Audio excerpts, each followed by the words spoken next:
Hi, it's Dave here at Video Warriors, and joined by Tom today. Hey Dave, how you doing? Yeah, not so bad. It's Superman 3, and just normally, as usual, just like say, there's normally four of us, or there's occasionally four of us, and where is Stu? I've heard he's with like John Peters, isn't he? Yeah, they're developing the next Superman film. Oh, that should be quite good. I imagine they'll get on like quite well, and I was really surprised that Curtis, he's with Lana Lang eating a pate, apparently. Is that right? He's eating Lana Lang's pate? Yeah. Oh, that's yeah. Yeah, and lucky, yeah. Yeah, and here we are with Superman 3. Yeah. Well, I thought as well. Say there'll probably be spoilers for Man of Steel. Yeah. We'll probably touch upon Man of Steel. We're gonna, as always, we will diverge and talk about Superman in general, using this film as really our sort of linchpin center to delve into the Superman mythology. And Man of Steel, it's quite new at the moment. For us, just come out. We saw it a few weeks ago. But this is opening though. Every single time I see it, I can't believe that it starts in a job centre. I know. And if you put this on, you'd be like, is this Superman? You wouldn't necessarily, if you just walked in now, you wouldn't think, oh, Superman movie. Yeah. It's kind of, and what's really funny, I think I've said this before, but and I'm kind of being facetious really when I say it, but my sister took me to see 3 films when I was a kid that almost set me like I could not battle it really. I went to see Superman 3, Temple of Doom, and Ghostbusters, and I basically blame that on the reason why I'm such a nerd. I mean, seeing this film as a kid, I mean, to me, this, like, everyone slags off this movie, but to me, this is a great Superman movie. I don't know why it catches so much. So when would that have been, Dave? This is 83. Would it have come out here in 84? Because Ghostbusters, Temple of Doom, 84. Yeah, so I'd have been like 9, 10. And it starts in a scene where they stop his unemployment check. I know, yeah, that's true. But that's another thing, though. I think that's kind of got a basis in reality that you only get like unemployment for like a couple of months in America. Although I don't know if that's true, but that always seems to be the case in movies, especially. You just seem to get it for a very short time. But I don't know what you're supposed to do at the rest of the time. Just starve. I don't know. Here we go. Here's a plot point there. Earn big money, become a computer programmer. Like I say, that's basically. And there we go. That's the start of the film. And also, what always strikes me at this point is with Superman 1 and 2, 1 directed by Richard Donner, 2, some stuff's directed by Donner, some stuff's directed by Richard Lester. Is this scene now? We sort of already sort of a statement intent that this isn't quite the same. Well, as come before. The music, we don't start with the roaring John Williams theme. I think John Williams theme obviously is used in the film, but I think it comes on a little bit when the title comes up. But like I say, it's a completely different kind of music, completely different tone. And we set the tone here, which I think is actually, this scene in the film is actually really great. It's sort of a slapstick comedy sequence. Under the titles, there's just a hint of the John Williams theme, and what it reminds me most of is Jack Tatty and Playtime, and Jack Tatty's Playtime is sort of set in this big. It's set in Paris, but it's this big artificial metropolis, where human beings sort of get in the way of their own innovations, and that's sort of, I think this whole opening sequence, the whole title sequence, is almost an homage to Tatty, I think. But isn't that kind of cool as well, though? That's one thing I do think older films were kind of unapologetic in terms that they would reference some kind of art film, and it's like, if you got the reference, great. If you didn't, it's just, well, it's a great scene anyway, you know. It's and then suddenly here's sort of Clark Kent walking in the midst of this scene, and it really is a statement of intent for what the film is going to be. I mean, and this is what people criticised it for. Really, is it's a comedy. But I almost look at it, and especially like in hindsight, as the Superman films almost remind me of the James Bond films. How you'll get like, this is like the comedy one. You'll get like the sort of the serious one with Superman Returns. You'll get the exploitation one with Quest for Peace. It just kind of reminds me of the Bond films. How you get the blaxploitation one with Live and Let Die. You'll get the space one with Moonraker and stuff like that. So like, I've never had a problem with them being different, 'cause I enjoy that about it. It's like, I can imagine, though, I think for me, I kind of look at it from the perspective as I saw this also as a kid. It came out in 83. I was born in 82. So I probably saw this on video to begin with. And you're just used to it. You've grown up with it. But I think, if this came out now, or if I was the age I am now in 1983, I can imagine being really upset by it. Do you know what I mean? I think, because especially after Donner's first Superman in '78 is so perfect. Oh yeah. I think it's almost, I can understand why if you're a fan of Superman, you wouldn't like it. I think there's enough in there for me to sit here and enjoy this now, and enough that's, But I think we've got something as well. What makes us really enjoy this film is so ridiculous. A man drowning in his car is just such a ridiculous and strange great concept. Idea, though. It's one of those ideas that, like, you say it doesn't make no sense. It's like drowning in a car on a pavement. It's like, what? And he's a good gag as well. Oh, he's the kid. I know it's common knowledge, really, but that's the kid who played him in Superman. Oh, I didn't know that. Who plays Clark Kent as a baby? Yeah. That's pretty funny.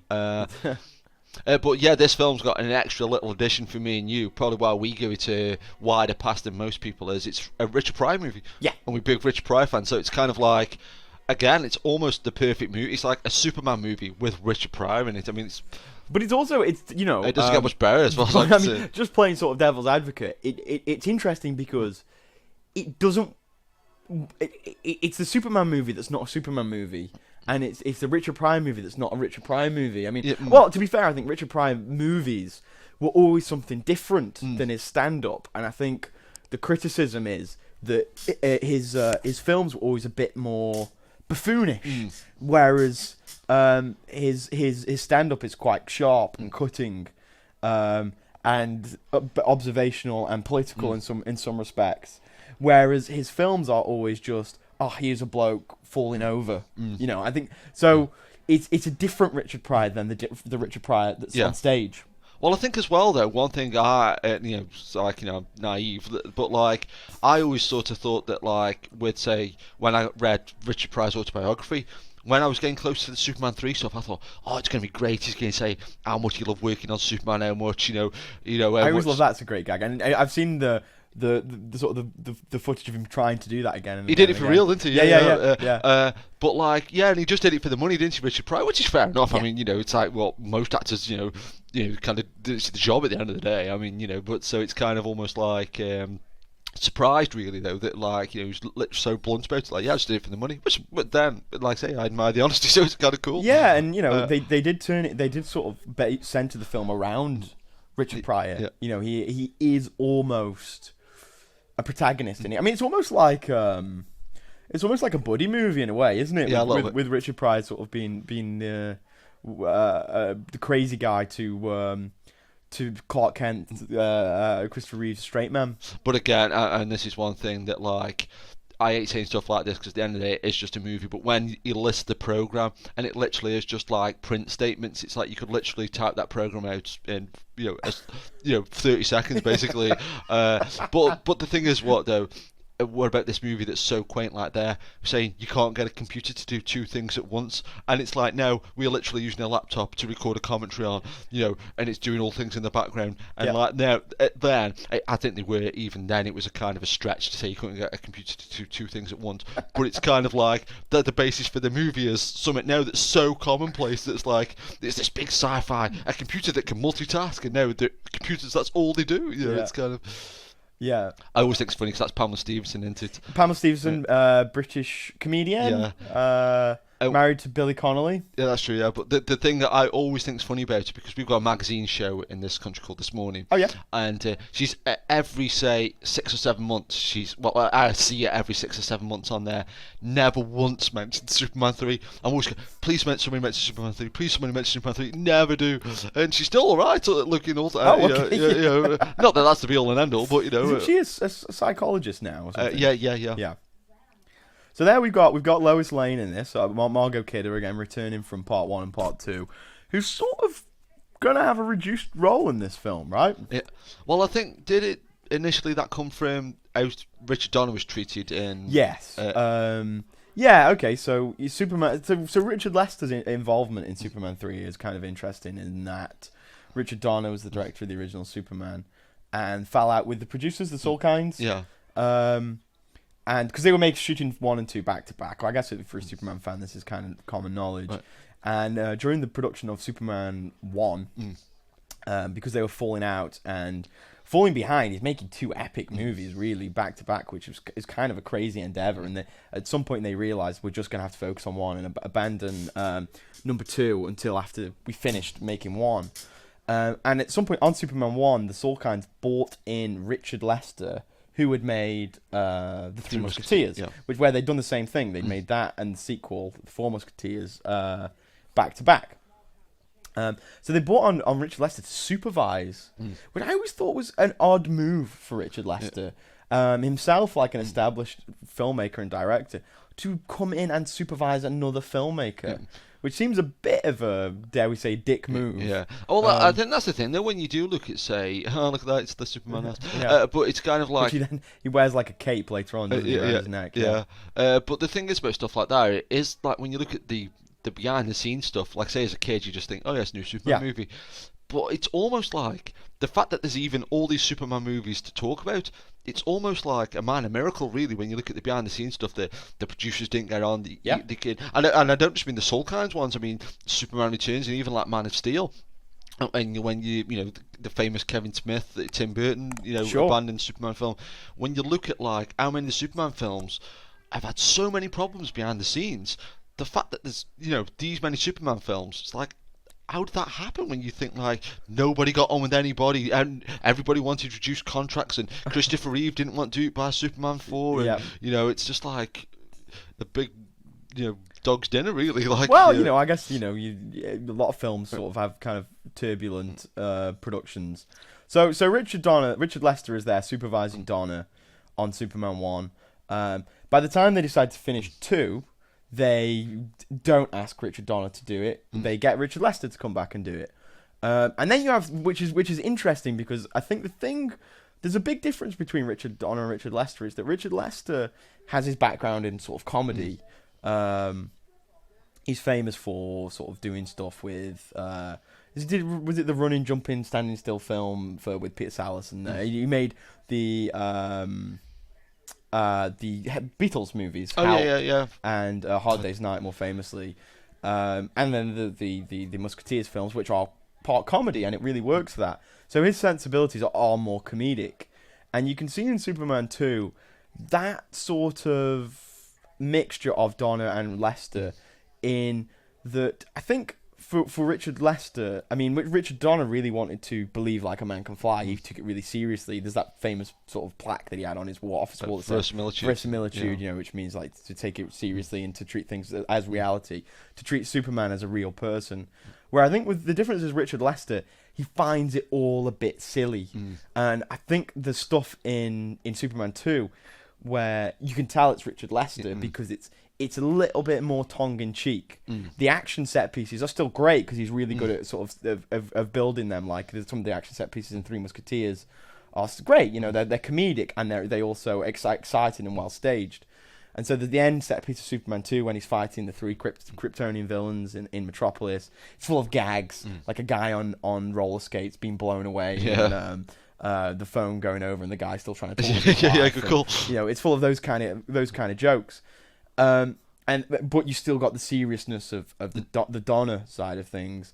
With this one, with Superman 3, I think Richard Lester the reason he wanted to make this film is because people were kind of saying to him, that was only good because of Richard Donner.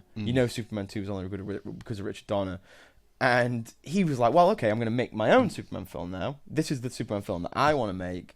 And whether it's good or bad, it will be my Superman film. Unfortunately for him, it was sort of universally panned. But his Superman film is a comedy. Yeah. And it's surrounded by comedy. And he kind of, you can tell that whereas Richard Donner wanted to believe a man can fly, Richard Lester really doesn't believe a man can fly. Do you think, though, like, and I kind of touched upon it earlier on, but do you think Superman films would be more beneficial for a director that didn't have such a strong voice, in the sense that, like, this is quite comedic, the Bryan Singer one is, quite emotional. It's like a soap opera a little bit more, isn't it? Yeah. The Superman Returns film. Yeah. And Zack Snyder is kind of like almost TV advert style. Top, macho kind of. Yeah. Do you think it would almost be better if they did just get a director who'd literally, like almost like Richard Manquad for Return of the Jedi, just get a director and just say filmed the Superman movie. Interesting, because I mean, Donner did a great job, and Donner's sort of one of the great modern sort of journeyman directors, right? I mean, it's very hard unless you really knew Donner to sort of recognize a Richard Donner film. When I said that, that's one thing I kind of do like that about Zack Snyder, and hardly anybody touches upon this. But how many people could direct something like, say, Dawn of the Dead, a Superman movie, and an animated kids film about owls? I mean, those three things don't necessarily go hand in hand together. Do you know what I mean? It's kind of... I don't think that's not particularly unique, though, is it? That's not that. I think nowadays... I mean, Richard Donner, directed The Omen, a horror movie. He's directed kids films like The Goonies. He's directed Superman. He's directed macho buddy cop movies like Lethal Weapon. No, I think years ago, journeyman directors, they would be more willing to let somebody to do quite a lot of stuff. I think nowadays it's quite rare. I can't think of many mainstream directors that get to do a bit of everything. And Zack Snyder's one of the few that springs to mind where he's done a horror film and a Superman movie. And quite recently as well, not like he did a horror film 20 years ago and then he's just done a Superman movie. I can't think of many other directors that they'll go, like even the fact that they got like the guy who directed Dawn of the Dead. I mean, obviously the remake. Well, horror's interesting now. Is I think a lot of young directors usually use that as a calling card and try and sort of use it to show, look, I can make films. I can make a horror film. They're cheap to make. They usually get a guaranteed audience. So a lot of horror films, I don't think you get many. I suppose you still get sort of the horror people who stay in the horror genre. Yeah. I'm just trying to think. I think, like the guy directed Marcus Nispel. He started doing horror and he sort of tried to get out of it by doing stuff like Conan and, and other things. I think horror's really a way into the industry for a lot of people who now particularly, they'll either be sort of film school graduates or music video directors. I think, so you did, you've said this, been saying this for the last few months, and I genuinely think it's a good point that years ago, when you would get someone like a John Carpenter who would remake The Thing, he would remake it because he grew up on that film, was really passionate about it. Now you'll get somebody who will like remake, say, Friday the 13th, and they're like, probably never seen it, before. Yeah, I think more often than not, it just starts in a different way. I think now it starts with, we've just bought the rights to Dawn of the Dead. Let's make a new Dawn of the Dead film. Whereas in the past, it sort of started with, I have a really good idea to make a Thing movie. Could we get the rights and make this idea? It's similar to the original, but it's different. So I think the sort of the genesis of the idea is different, and makes a big difference in what your end product will be. Yeah, no, that's cool. I think this is an underrated sequence. I think this is kind of cool because it's like, again, it's like you said, it's mostly comedy, and it obviously is. Yeah. But I think there's something kind of like, again, it's a bit like with the car at the start. You think that's weird. It's like with this, it's like, how's you going to stop this plant from exploding? I'll freeze a lake and transport it over. I mean, that's kind of weird. That's not a normal Superman thing. Normally it's like, lifting something heavy or throwing something somewhere. I mean, freezing a lake and carrying it, that's a kind of an interesting concept. It's kind of, and it's a big sort of comic book sequence. It's the kind of stuff that would happen in a Superman comic. Yeah. Not necessarily the stuff that you expect from a movie. I mean, it's so sort of, hey, these pots of acid, and it's so big and sort of ridiculous, but it works. It's a great sequence. Again, it's the opposite of Donner, who would have wanted, to try at least try and give some credibility to the sequence. Although he in the original Superman has these stupid moments of comedy. I always hate. There's two bits that I really hate in the original Superman movie. One is the "Can you read my mind" sequence. Oh yeah. And the other is the two scenes back to back of Lex Luthor and Otis and Miss Tessmacher trying to change the directional codes. They have to keep and they keep getting it wrong, and they're in stupid disguises. And there's the scene where all the military guys argue about who's going to give a mouth-to-mouth resuscitation. It's like, please, you just cut these two sequences out. I hate them. What do you think of the sort of that like super extended cut of the first film that came out that's on for like forever? Did you think that adds the first movie? Yeah, it's not that much longer. Really, I always felt, I don't know why, I guess it's a long film anyway. It is a long film. But I always remember putting that on and just thinking, wow, it just goes on and on and on. I do quite enjoy in the extended cut of Superman, the movie, the gauntlet sequence. I like that too. When he's sort of, Lex Luthor's just sort of pissing with him, like putting fire on him and putting ice on him. And I like that sequence. It's cool. It's a cool Superman sequence. Was you there that time when Stu said he was watching Superman about a year and a half ago on ITV? Yeah. And there was like a scene he'd never seen before. It was just like... Oh, that's interesting. I know these films are quite famous for having different versions and TV versions of this film, I think, that exist. With sort of extra scenes and... I think they would always make like the different TV cuts, wouldn't they? I've heard that there's different versions of this for television. What was that? Is that normally on there? When we saw that print of Superman, and it says at the end, coming soon, Superman 2, that's not normally on there, is it? Isn't it? Oh, I don't know. I thought that was on there. Is it? Oh, right. Yeah. I thought, oh, okay. I just maybe... And on the end of Superman 2, it says coming soon, Superman 3, right? Again, this is probably common knowledge to like most Superman fans. That's a cool Frozen shot. Lake, that's pretty cool. It's a good, nice effect. And you know the acid as well. Bear in mind the acid. That'll come back later. But you know what? That's a kind of great one of those MacGuffin things. I'll say what I'm thinking about. But that lake where he just froze. Yeah. That was the same lake that Supergirl flew out of in Supergirl. Is that right? He should have froze it while she was in there. And it saved us all the bother of having to watch Supergirl. But do you know what's really interesting about that? And I'll say about the acid. I'm going to forget everything. Yeah. But the acid. We've got plenty of time. Well, it's a long film. One line when you were saying about the bits in Superman that always kind of, you think, oh jeez. Yeah. One line in this that always kind of makes me kind of cringe is when he goes, the computer thought it was just normal acid and didn't cause a problem. Well, it's normal acid. When was acid ever a good thing? Yeah, just throw some acid on me, I'll be fine. It's like, as long as it's normal acid, Dave, it's okay. Not this super acid that goes crazy or whatever. But you should mention like Supergirl though, because with the Superman films. So Supergirl, what was Supergirl? 80. It was around the same time as this like 85, one, right? I think. Because I mean, there's some great sort of stories of the original, all the ideas that they sort of spitballed. 84, so it was the year after this for this movie. The ideas that they had, and then one of them included Supergirl in Superman 3. Wow.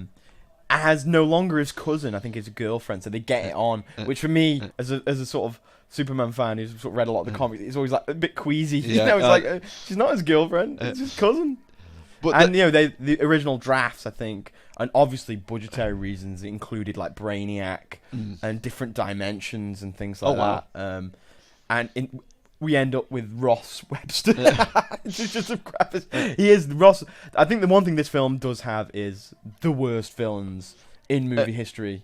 But you know what's been interesting about that? Because again, say spoilers for Man. Funny thing is, sorry, just saw the two pictures of them as their younger selves. They didn't look like that when they were younger, according to Superman the movie. Yeah, that's true. Yeah, no, that's true. That's a good call, actually. What's funny about this, though? This is a joke I didn't notice until about a week ago when she passes the DJ the plates instead of the records. Yeah. I never spotted that for you. I thought that's a great gag. It's just such a subtle thing I never noticed. And I like that they kind of there's this running visual humor that goes through this film. But Lana's a bit more like Clark, isn't she? Yeah. She's kind of getting these things mixed up and.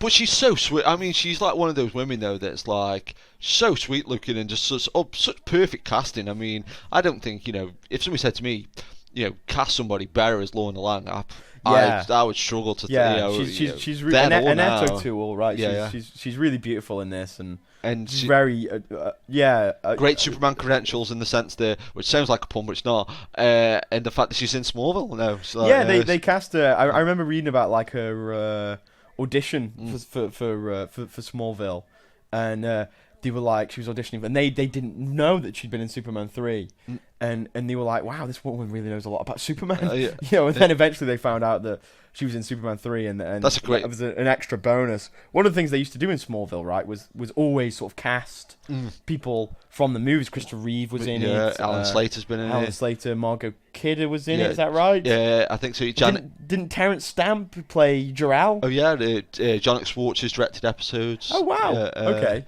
So obviously a lot of sort of like callbacks to this. But when you were saying about the villains being poor in this film, I can sort of see why you would say that.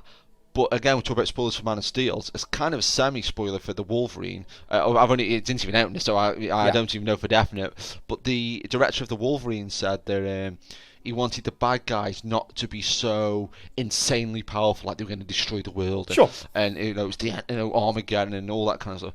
And that's one thing I kind of like about this, is that like, why should every Superman villain be, I'm just going to destroy the world? It is a kind of a cool scam. It's like a scam. And it's like, a bit like in Die Hard, where it's like when he says, we're exceptional thieves. It's like, the thieves. It's like, well, that's kind of cool to me. It's like, I don't know why every story has got to be... Oh, yeah, but I think it's that's fair. That's a fair point. Yeah. But I think he's a weak villain in the sense that he's really just the poor man's Lex Luthor. Yeah. I think what we get here is that for obvious reasons, like Gene Hackman, who played Lex Luthor in the original, decided that he didn't want to do this film.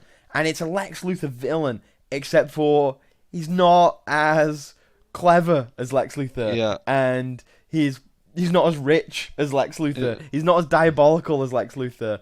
And he's not even as good an actor as Gene Hackman. Well, yeah. So I think the idea of him being the poor man's Lex Luthor is really fair. He's so similar to Lex Luthor, and yet everything that's different is that he's just not as good as Lex Luthor. No, I can sort of see that. And Lex Luthor in the first one, I wouldn't call that a weak villain. And his plot isn't world domination; it's like a real estate scam. Yeah, no. Right? I mean, that's going to result in the death of millions of people. But I know what you're saying, But I think with Superman, particularly, it's difficult to have him sort of going up against ordinary criminals, because I mean, we know that he can just stop them really easily. The best villain really in this film is himself. Yeah. And the great scenes are when Richard Lester's really good at sort of cobbling together good action set pieces. And the best scene is, I think, him fighting himself, and the best villain in this film is Superman. But what is interesting about this film, though, as well, talking about, like, say, this is almost universally hated, the people that do champion this film, though, and I remember there was a guy, I think he still works for SFX, that used to say it was good, but it's like one of those films that the people who do like it really like it, and it's like almost like a... I like it, but I don't really like it. Really? I don't know. I've always thought, like, though, this is a Superman film you've watched quite a lot in sort of... Yeah, but I know what it is, right? Yeah. It's it's like eating a McDonald's. I would never say like McDonald's is like a great meal, but I'll eat that stuff, right? And enjoy it. There's a difference, I think. I think, like, say, something like this, like, say, I mean, I must be one of the few people in the world that can watch Superman 4 without, like, throwing my TV out the window. But I could see that is, say, a very clunky movie. Like, I like it for all the wrong reasons. That it's canon, it's exploitation, it's got a dumb title, Quest for Peace. That's like, why would anybody want to go see a film called The Quest for Peace? It's boring. But with this seems to me like a well-made, a well-put-together movie. Whereas I can see something like Superman 4, even though if somebody said to me, I love Superman 4, I could see somebody saying, oh, you can tell it was filmed in England. You can tell it was made for like about 10 pence. It's got a problem. It's got problems with the script. With this movie, I can understand people not liking it because it slapstick, because it is Richard Lester's style and sensibility. Yep. They might not like Richard Pryor comedy, that kind of stuff. But I don't see what's wrong with the actual mechanics of the movie. To me, it's just a good movie. It might not be particularly brilliant, might not be particularly poor, but I don't see how people can hate this film for the way it was put together. Like I say, it might be not to your taste, but I can sort of see what... Well, I think Superman 4 is kind of an exception because Superman 4 was ridiculous in its cheapness and its kind of budget. Whereas, bear in mind at this point, this is a big summer movie. I think production values are kind of implied, right? I guess. It's very rare for a film like Superman 4. Superman 4 is really an exception to a rule. I think with any film, a level of production standard is implied. So to be like, oh wow, it looks like a film. It is a film. It's got actors in it and Richard Pryor in it, and they spent money on it. To me, that's not a justification for us to go, well, at least it is competently made. No, but I mean, but even the story, I think, like, the story. Well, the story's weak, isn't it? But it's got great ideas in it. I think I don't want to end up sort of going, oh, this is a load of crap. But I also think I want to keep this film in its place. I don't think we should be here saying, "Oh, this is great, this is great, this is great," because it's not. But then again, on the one hand, you go, that's a good gag. That's a great gag. I like that joke. That is a good gag. As long as he doesn't do anything, he pulls up in a Ferrari. That is pretty cool. Perfect. But like say, a lot of people slag off this film because of the story. And you think, and on the one hand, you go, okay, fair enough, the story's weak. Then again, the story was remade for Office Space. And no. The story wasn't remade for Office Space. Well, a scam within the story here was used again in Office Space. Which is a good scam. That's good, right? But it's not the story. It's not. No, but what I'm saying is, though, how many superhero movies could you take the main plot device, put it into a comedy, and that must almost be unique? I mean, you couldn't take the story for Iron Man 3. Yeah, no. I think. Yeah, let's keep this film in its place. Let's be level-headed. It's a cool concept. Yeah. And it's interesting that they decided to make it a film about technology, and that this kind of a building of technology and technology becoming a part of the everyday world, and which it is now. That's interesting. They should have had some kind of better supercomputer villain. Oh yeah. Some kind of, instead of an evil Superman, like some kind of technological Superman that he could have fought. That's kind of cool. That's more in keeping with the theme. Like a robot Bizarro Superman or something. That's not such a bad idea actually. But I stumbled on a website the other day. While this scene's on. It's called TV Tropes, and you can type in any film or TV show pretty much, and it comes up with like cliches and references that this film. This film or whatever you've typed in, a list of them. Yeah. And I typed in Superman 3, and it come up with a good point when it said somebody does something amazing and nobody reacts to it. And it's this scene here, like where in principle they think a kid has just literally destroyed a bowling alley, and they're like, yeah, okay. Yeah. And that's kind of like mental, really. Yeah. I mean, yeah. I mean that's overkill, Clark, isn't it? And what's funny about that guy though. That's the guy who was he's almost like, for about 3 years he was in everything. He was in like Death Wish 3, he's in this, he's in Never Say Never Again. I was just going to say Never Say Never Again, right? Yeah. He's the guy with the crazy messed up eye, right? Yeah, he's Kim Basinger's brother. Yes. And this is a great gag. This is a gag, I think we talked about it last night, jokes out of context that aren't funny. But I don't know why this always makes me laugh when Gus gets called up to the main boss. And he says, I wonder why the boss wants to see me. He says, oh yeah, my suggestions for the volleyball uniforms. I don't know why. I always think that's a great... it's like, that's just so brilliant. I don't know why. That's a real Richard Pryor joke as well. Yeah. It's like almost like a RoboCop moment there where he's in the lift. That's a cool looking lift as well. Ross the boss. I mean, so Richard Pryor's almost the Otis character as well, isn't he, in this film? Yes, that's like sort of the comedy stooge henchman. Was Robert Vaughn, even at this point, this film's touching over 30 years old now. Yeah. Was he still the only Magnificent Seven member still alive even then? That's a very bizarre question. I don't know. No. In 1983, I don't know. Because even and I hate talking about stuff like this, but he would have been alive in 83, right? Bronson Bronson would have been alive. Who was in Death Wish 3 with the bad guy, Brad? Brad. Yeah. Oh, that's weird. There's lots of booze in this film. Yeah, that's true. Yeah. Again, I know we talk about this all the time on these commentaries, but what did you do with your socks? I always like that. I think that's funny. Yeah. So turn them into socks, maybe. Richard Pryor, I think he is funny. Yeah. Even in this film, like I said, it's by no means, if you're going to say like, oh, who's Richard Pryor, you'll get to this eventually, but you're not going to start, watch Superman 3. Right, yeah. But I think he is funny, and I think really the crux of whether you enjoy this film or not is if you find Richard Pryor funny even when he's just being a buffoon. Right.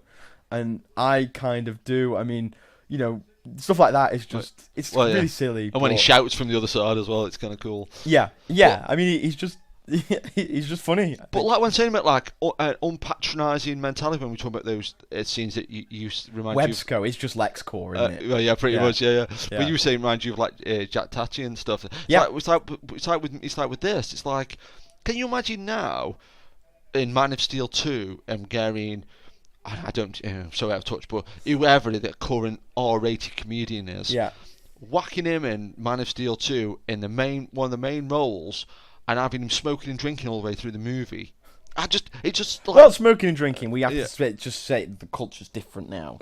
If it was the culture now is just that's frowned upon. Yeah, it wasn't then, so it was okay. If it, it's not like it's not like when they made this film, they're like, we're gonna put him in there, he's gonna drink and smoke, and everyone's gonna think we're dead cool because we're going against the grain. It was just that was just the culture at the time. I guess it was well, more, you could even smoke in cinemas. It was then, more acceptable. Exactly, you could smoke in the cinema. Yeah, you'd be watching this film in a cloud of smoke. Yeah. The thing is that that would be a huge mistake, though, right? If they announce now we're doing Man of Steel 2, and we've cast, I don't know, Chris Tucker or somebody like that, and he's going to be the semi-lead in Superman Man of Steel 2, wouldn't everybody just be like, why are you doing this? Why do you hate us? But in that kind of it was recently announced as well what they are going to do with Man of Steel 2, put Batman in. Yeah. And I'm well up for that. I think it's a kind of cool idea. But to me, it's more of a... Is this referred to as his mom? That's his baby sister. That is a funny guy. But to me though, saying like he's a film with Richard Pryor in is like, just say this film would have had Batman in, which would have been awesome at the time. To me, that's such an easy sell to go, oh, it's Superman and Batman. But to go, oh, it's Superman and Chris Tucker, or it's Superman and Chris Rock. It's a crazy idea, though, and you think, why that idea as opposed to all the other great ideas that you could have in a Superman movie? No, it's a good call. And I like how they set these people up just so they can be in a scene later on. When it all goes wrong. It all goes wrong and so... Yeah, I know. It's another gag. I mean, we're just setting up another gag.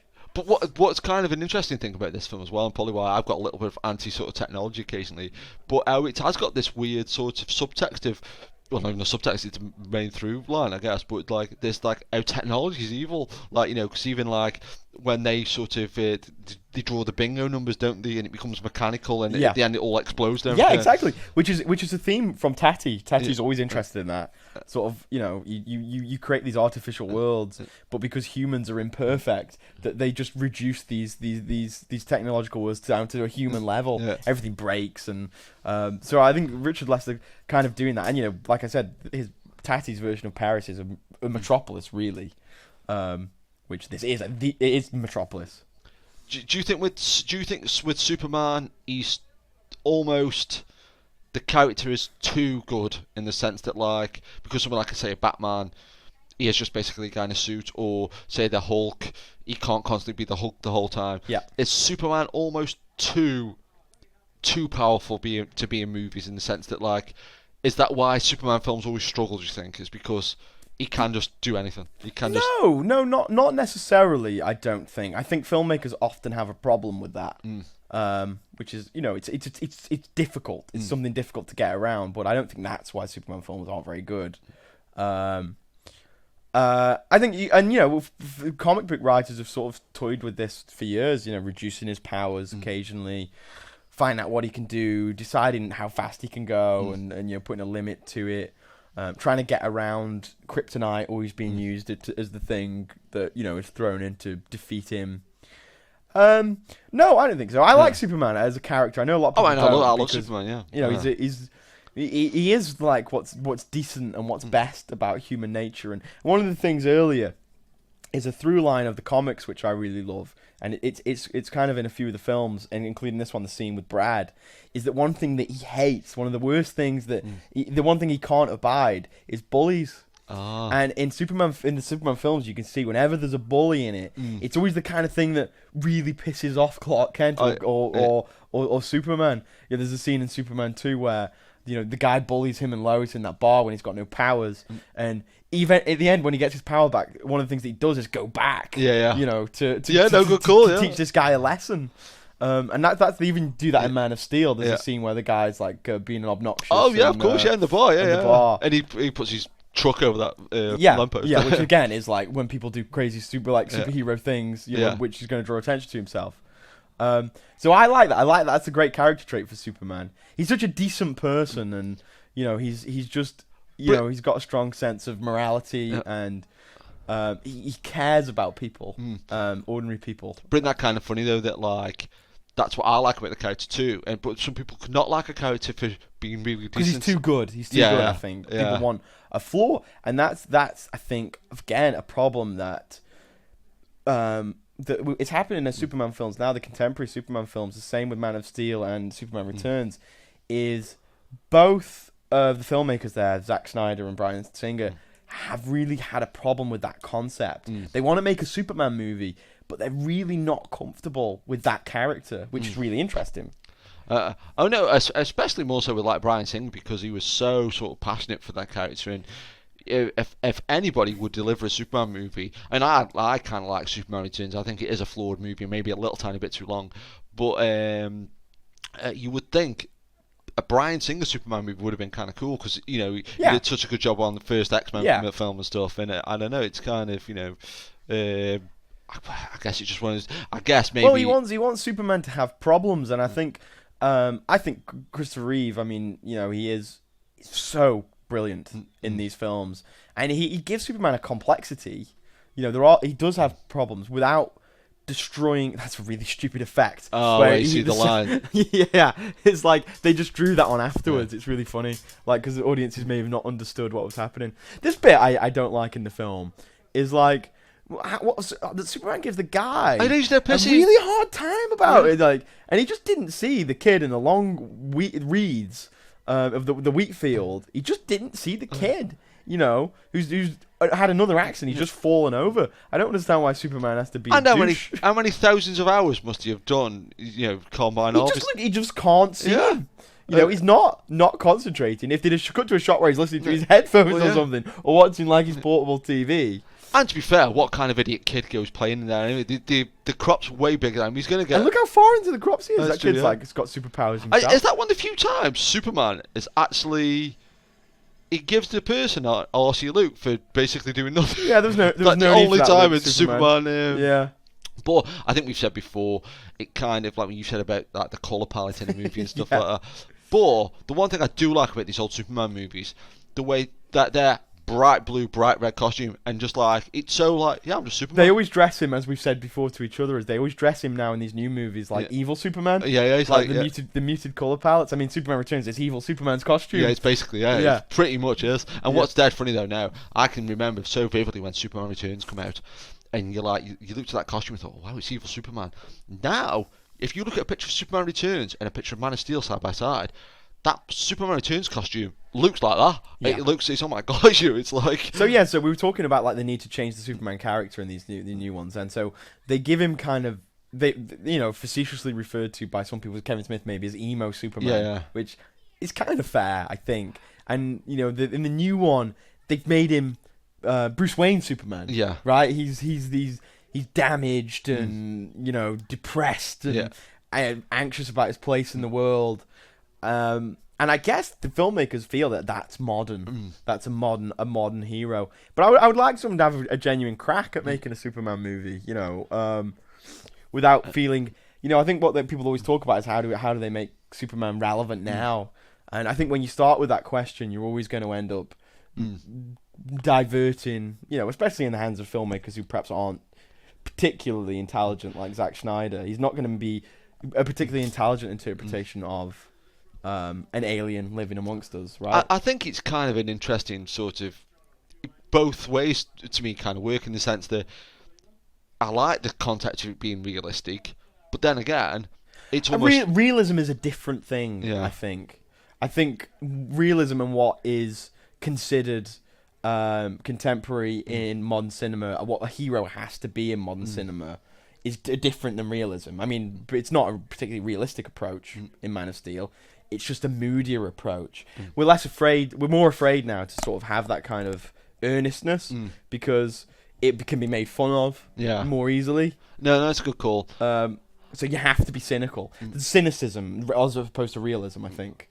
I think that's, again, I know everybody always talks about the Richard Donner movie, as being so good because it is. Yeah. But what was good about that, he was so sort of unflinchingly a nice guy, and he was just like, truth, justice, to make away, all that kind of stuff. It was like, that's what he was, and just like, hi, I'm Superman. But the thing is, I think what's also interesting is what people sort of forget is that Donner, when he made Superman in the movie in 1978, was also making that in a very cynical period in American history. I mean, it's post Watergate. It's post Vietnam. we're already in that cynical period where heroes have become anti-heroes in American film. You know, like people like Dirty Harry, or you know, to some extent like Travis Bickle. Yeah. But what Adona did, which I think was smart, is that he didn't say, okay, we need to make Superman edgy, which that makes me feel nauseous. People, idiots, are sat in a boardroom saying, let's make him edgy, and you know, he didn't do that. But what he did was he put Superman into that post-Watergate society. So when he says, you know, Luke, I'm going to fight for truth, justice, and the American way. Now we go, Superman. But at the time, in the narrative of the Donner film, we have Lois Lane respond, "You're going to end up fighting every politician in America." Yeah. So they're aware that Superman's ideology is old-fashioned, even in the 1978 version. That he's like, you know, when he's got he says 50s things, Americana kind of. Well, when he says things like swallowing, Lois Lane's like, not many people are comfortable saying that. Exactly. Exactly right. So they sort of get to have their cake and eat it in that. And I think what's good about that is you then sort of say, well, some of these values that he has are kind of maybe useful in society, and then you've got like at least a dialogue about old-fashioned values and what are their place in a modern society, which, you know, you could still get away with now, I think, but I don't think the filmmakers are sort of smart enough to or brave enough. I think to attempt that, and now we've just got on screen just gag filled. You know, I mean, there's no need for these scenes, but they're funny. You know. Do you know what's funny? And somebody must have done it at some point. But that suit that Richard Pryor is wearing there, would that be the best cosplay / Halloween costume of all time? If you could replicate that or find... What's funny, that just reminded me of seeing that Kentucky Fried Chicken thing there. One thing they said about Man of Steel is apparently it broke the record for like product placement in tie-in deals. And is that right? Yeah. But with this film, I only noticed it the last couple of times I've watched it. This is one big giant KFC advert. The number of times KFC you see, like there you saw that KFC logo. Wow. You see someone eating KFC, and there's one part, even Richard Pryor mentions, it's like the recipe in a bucket thing. You've got to find the secret ingredients for make kryptonite. And I'd never really, it's like, oh my god, it's just like, I never really noticed it before. It's like the most subtle product placement I've ever seen. It took me 30 years to realise it. I mean, but this is a secret. It's funny. But again, this is one of those things that took me ahead of its time. He's basically using the internet, basically. Yeah. You know. But again, it's one of those things as a kid that, you know, it's questionable whether this was even remotely possible. I guess modems. He's got a calculator watch as well. I've never noticed that before. That was what they considered the sort of the benchmark for high tech, yeah. But like, you know, it was a question, you know, whether even, you know, getting computers to even communicate with each other in 1983 was a nightmare.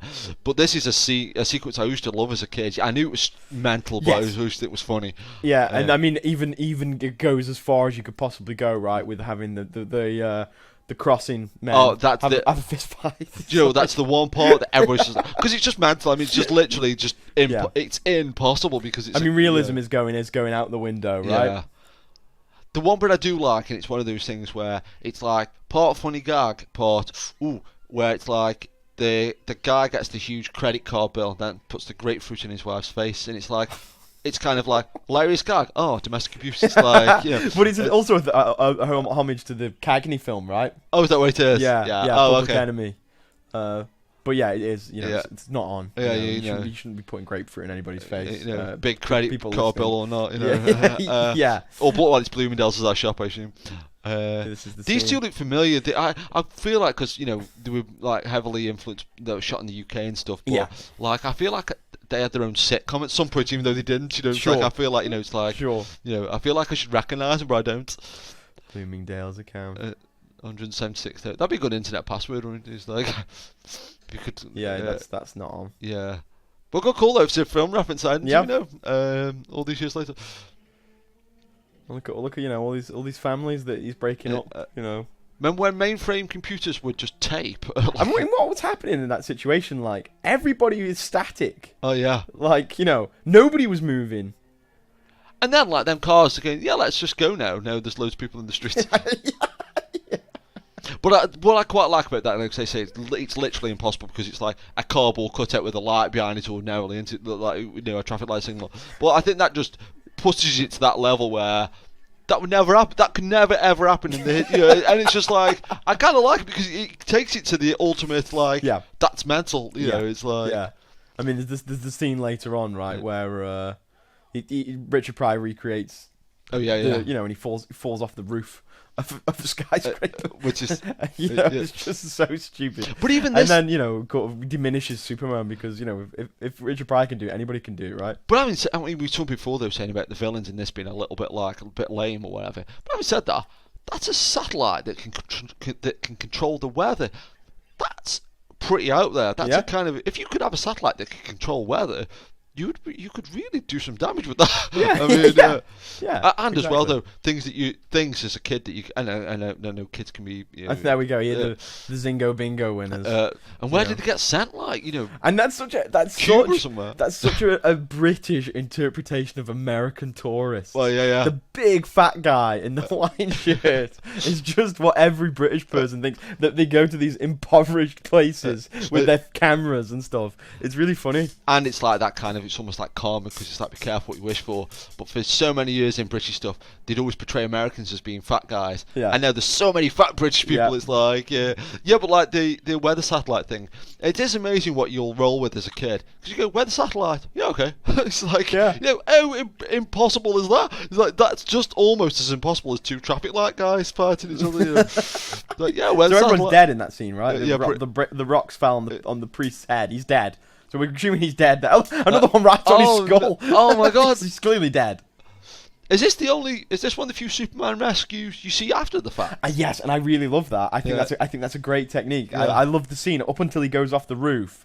The fact that he's telling the story, I think, is great because it's part of that mythology. I think you could do that in another Superman film and play it straight. Have like a storytelling. I love that idea of Superman becoming story. Yeah, something that people tell to each other. No, because that is good because it's like almost like a myth, isn't it? That kind of mythologizes him even further. Just when I'm saying that, and this is kind of going off on a tangent, but the new Batman computer game, Arkham City Origins. Oh, okay. It's called, there's a character that you can unlock. There's a character that you can unlock in there. It's Batman, but it's how they imagine they've seen him. And he's almost like a ghost, almost like a demon, and that's kind of cool. Like they've done that in the comics sometimes, where there's and the cartoons. I can't remember if it's the animated series. It's the animated. Is it the animated series? God, I can't remember. Where it's a bunch of kids talking about having seen Batman. Oh yeah, and it's different interpretations of Batman from the comics, and sometimes he's like that, like a demon. I think other times he's like the Dark Knight Returns version of Batman. Oh wow. And it's the episode where they go. Is that the one where they mention Joel Schumacher? There's a kid called Joel, and he's like, he's got nipples on the back seat, and he can drive up. His Batmobile can drive up walls, and they're like, "Shut up, Joel. That's a stupid version of Batman." No, Joel Schumacher's even as the Mick taking an animated film. Yeah. But Joe, with Richard Lester, like this bit that's where blatant, isn't it? I know Joe finds holy cats. But like when he comes off the roof, I mean that is insane. It's pretty much indefensible. Yeah. But if they'd have dialed these scenes back a little bit, like say if he didn't go off the roof, if those traffic light guys didn't fight, do you think even just cutting these little tiny extremes out, do you think people would look at this film a bit differently? Is it these bits that push people over the edge thing?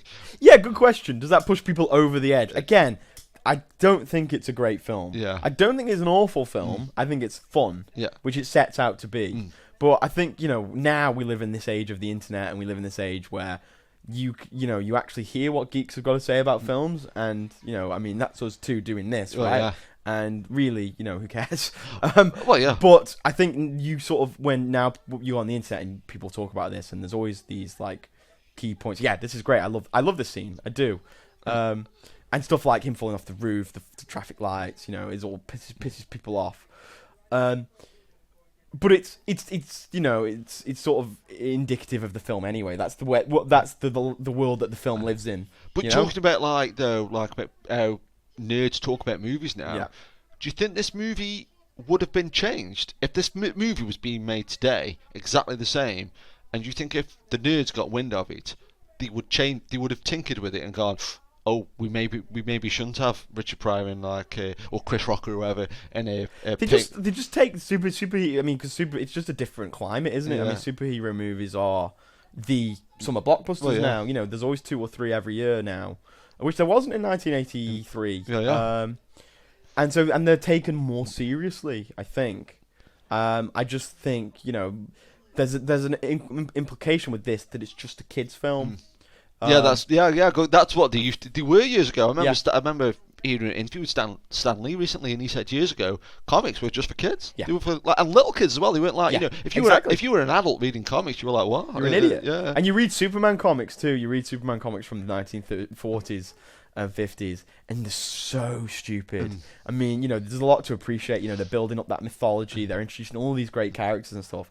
But the average issue or comic is just so dumb, and it's so like bottom of the line. Just here's a stupid thing that Superman does, and here's like Lois Lane trying to trick Superman into marrying her, and you know, and all this kind of dumb, stupid stuff. It's funny you should mention when we talk about Superman and smoking. Though, one thing that always sticks to my head when I think of Superman is when I was at school. I remember seeing posters like for Stop Kids Smoking, and one of them had Superman on saying like, he was like using X-ray vision, looking somebody's lungs again. Oh, it's terrible. Oh wow. So that's a little post old man track down again.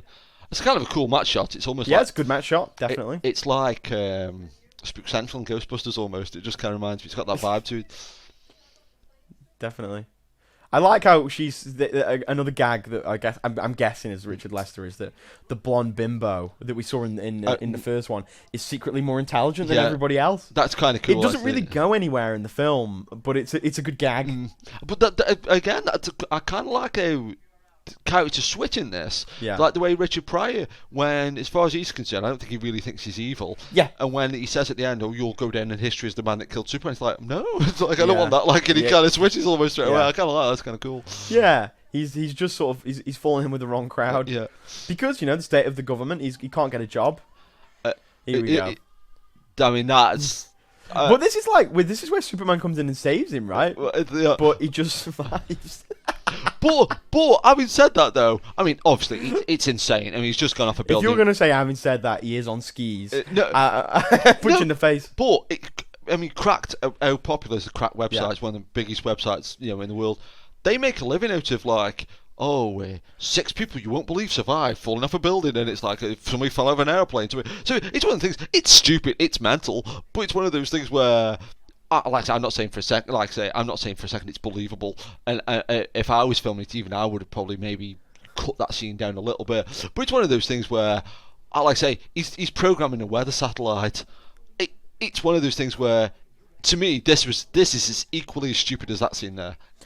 To me, it's like he's reprogramming a satellite that can control the weather, and he puts tar as the unknown ingredient, and it makes Superman evil. It's kind of, to me, it's like that's stupid. But I think you've got to be true to the laws of your own film. Right? And if you're making a film about Superman, fair enough that somebody makes kryptonite. Fair enough that someone can control a satellite. When suddenly the law of your film is that you've got this amazing human being who can do all this great stuff, like, you know, he's invulnerable, and yet everybody else on the planet, it turns out, is also invulnerable. It's like. It kind of defeats the object. You've betrayed the laws of your own movie. But again, you know, it's a kids' film, so it's a joke for kids. Right? No, you know, I think I must have found funny. There's Clark Kent. But I know everybody says it's about Christopher Reeve, so it's kind of like, you know, it's, you know, flogging a dead horse kind of thing. But I really do think, though, when he's Clark Kent, he's so different. Like, you know what I mean? It's like so cool. Yeah, he's. I think, you know, I mean, Richard Donner's spoken about it a lot, but I mean, the success of these movies is 50%, maybe more him. I mean, I think with like Superman the movie, though, was it literally like, though, sort of that, like, even now, you ask 90% of comic book fans, and not unless you're like, you know, unless you've grown up with like the Avengers and stuff, and you'll say, well, the Avengers, but it's nearly any comic book fan is their favourite comic book film, Superman the movie, because it seems to me it's I don't know, is it? I don't know. It just seems to me, especially if you're our age, you ask most people what's the best comic book film ever made, and it's like Superman the movie. Yeah, I think it's one. But you know, I don't know. I mean, Ang Lee's Hulk is a close second. You know, the Dark Knight is just insane. And that's really, really cool. Yeah. This would be a good. I think it was just in the background of one scene, but that'd be kind of a cool prop. Have the yellow pages from Smallville yellow pages. interesting, with the Lana Lang love interest, because like Margaret Kidder had fallen out with the Soul Kinds and stuff, is it ends with a difficult situation for Superman to be in, right? He's suddenly got 2 girlfriends. Yeah, that's true. Yeah, that's. And he probably can't have sex with either of them. Well, no, oh no. Well, that is interesting, because that is one of those things that I think that's where, and again, it's the kind of the easy thing to, it's an easy pot shot, but that's where I think Superman Returns come unstuck, in the sense that, it created all these other problems, like, because you wiped the Lois Lane's memories. The implications of him having a super child. Yeah, and it's like in this, like say, it leaves him at the end with 2 girlfriends, which is like, that's something they probably weren't planning on. Well, it's like, it's a love triangle, and but where does it go? Lana's just disappeared by the time Quest for Peace comes along. Yeah, no, and then he starts dating the daughter of that tycoon, right? Yeah. The Rupert Murdoch character who's taking over the Daily Planet. With hilarious consequences. Yeah. Oh, because he has one of those awful, in Superman 4, sitcom double dates. Well, where he's got to be in 2 places at once. And he's like, I'm Superman, but I have to go in the kitchen. But also, always this kind of stuff that crops up on sitcoms. And No, that's always kind of cool. Or corny, I should say. The cool. Yeah, it's like, God, why did you do that?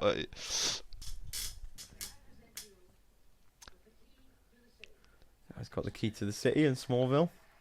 Do you know what, though? And there's a meme knocking around at the moment where it's like embarrassing things you thought as a kid. But as a kid, probably when I saw this film, probably where it came from, but I used to think the key to the city was an actual key that would unlock lots of doors, which is like really stupid. But it's what you can do. I was only 25 when I thought. Yeah. Do you know what, though? What can you do when you get the key to the city? I guess other than I guess it's just ceremonial, right? Yeah, I guess you're not entitled to anything. Yeah. I think if you get the key to the city, there should be perks, like you don't have to pay anywhere for any restaurant. Oh, okay, yeah, that's good. Free food. Oh, it's like a Blue Peter badge thing. Yeah. Well, why? What can you get with a Blue Peter badge? Well, you get like Larry, Chesterton World of Adventures. Oh, okay, yes. If he goes to the theme park, or if there is one, or the zoo, he doesn't have to pay because he's got the key to the city. You know what? There are many true words and a joke. Our theme park ride's really boring for Superman. It's like, this is nowhere near fast enough. It's like, I went faster than that, this morning, just, on my hilarious double date to change it. And when he's on that hilarious double date in Superman 4, how many versions of... I mean, it's a pain in the arse wearing Superman clothes under a suit, I would assume. Yeah. If you're wearing your Superman clothes and then a suit and then another Superman suit and then a suit... Because if you kept changing back and forth, surely he was... Did he have to keep putting the same clothes back on and then off again? And that just seems like... I mean, for Superman, it seems I hadn't thought about it. It seems like... Surely, was he big like Michelin Man at the start? That'd be ace if you like. By the end, he's like dead thin. So you think he's just taking off layers? So you think like he takes off his suit and then he's got his Superman suit underneath. Then he takes off that and there's another shirt and tie underneath that, which he then takes off. That's hot. It's like Clark. Why are you suddenly fat and sweating profusely? I've just seen Lana Lang. Yeah.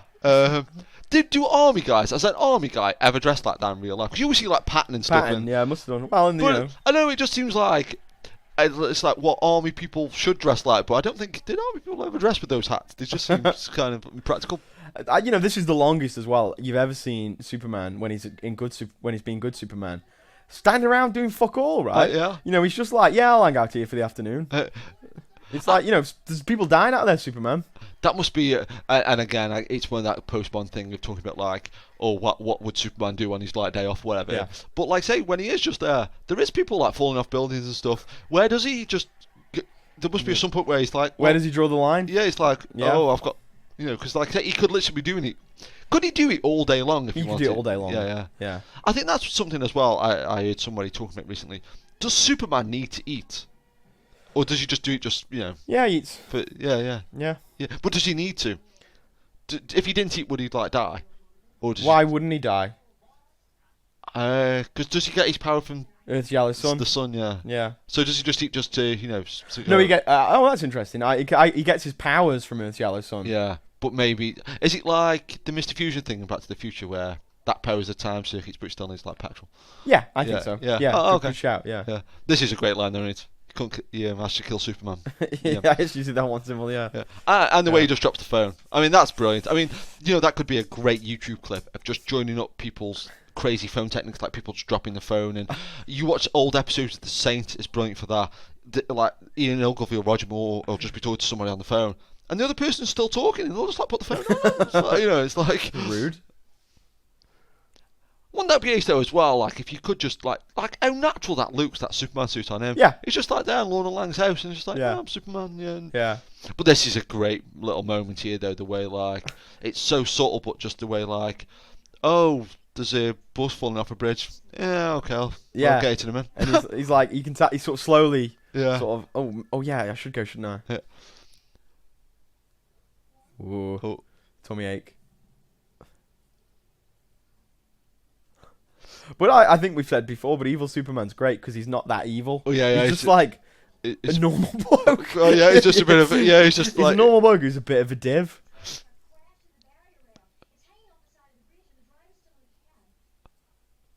But even that little Luke there, it's almost like he's so insanely good at just like these levels, like so many little variants. I know subtleties. Yeah. But something I didn't realise until recently, and it's kind of obvious really, but when he's evil Superman, there was some makeup.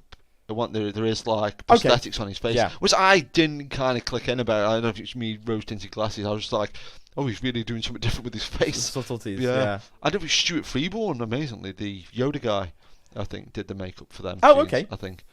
Yoda himself was cut out of this film, right? Oh, of course, Frank Oz. Yeah, deleted scene, yeah.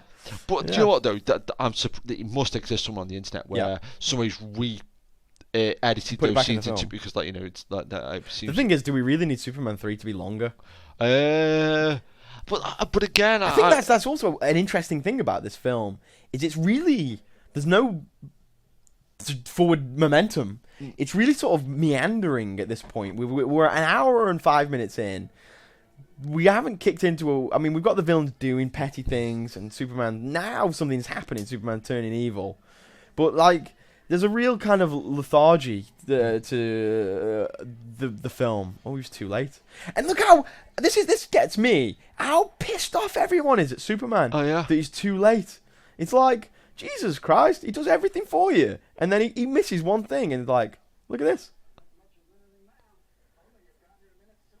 Yeah, it gives him an evil look. Yeah, you dick. It's like, oh, fucking hell, yeah, I've saved the planet about 100 times. And that guy You'd be dead if it wasn't for me, you bastards. And that guy with an outrageous moustache talking about people wasting time. It's like, jeez, if you just spent a few less hours trimming that moustache, we'd all be fine. I've got to admit, though, this is always a gag that I've always kind of, like, evil Superman, and then when he straightens you back at the enemy, that's just perfect. Like, yeah. But you know what, though, that's always one of those things where... like I think my niece went to see it recently, but the Leaning Tower of Pisa for years I always thought was like a mythical thing that wasn't really there. It's like with Mount Rushmore, like when they changed the faces in Superman 2. Oh yeah. For years and years I thought Mount Rushmore was like something you'd only see in comics. I was like, that can't be a real thing. Yeah. But the thing about Mount Rushmore is it's real, but it's actually a lot smaller, isn't it? I've heard loads of people say it's disappointing when you see it in real life because it's. I mean, obviously, it is what it is. It must be an amazing thing to see, really. It must be kind of really cool. Yeah. But I think people think it's just going to be like, whoa, like, I have been to the Leaning Tower of Pisa, so I'll testify that it is leaning still after Superman put it back in the end of this film. But that's one of those. I've heard somewhere as well that they kept it like that. They could actually fix it, couldn't they? Yeah. I've heard that too. Yeah. So that's like Superman. What's that say? Goodness at the crossroads. It says. Do I always think about Time magazine?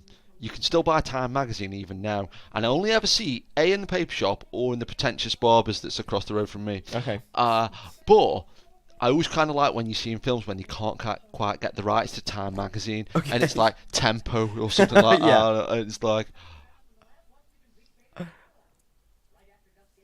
she's in various provocative outfits throughout. Well, that's a bizarre visual, isn't it? It's like I mean, what? Like, why is she there? Like. Yeah.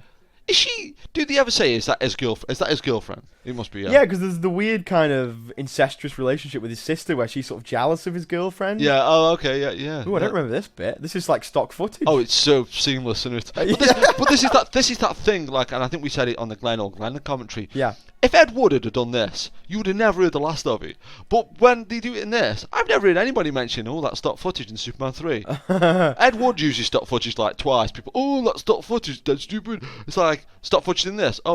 It blends in perfectly. It's like, Well, at least the people are therefore saying good things about Superman 3. Okay, good call. Yeah, people are saying that this is seamless. But like you said before, though, this is the kind of, and I guess you couldn't have Superman killing people. I mean, I love his face. He was like, Yeah, it's kind of. But like you say, basically, Superman's just a bit of a dick in it. Yeah, the thing is though, if you had killed somebody, there's no going back from that. Even when you become good Superman again, yeah, it's like you just killed someone. Like, your reliability. Yeah, in the comics, Superman's like a scientist because he's like the son of a scientist throughout, and so he's pioneered like anti-Superman weapons that he keeps in the Fortress of Solitude. Oh, just in case he ever turns evil, so people can stop him. Oh, that's kind of cool. Yeah.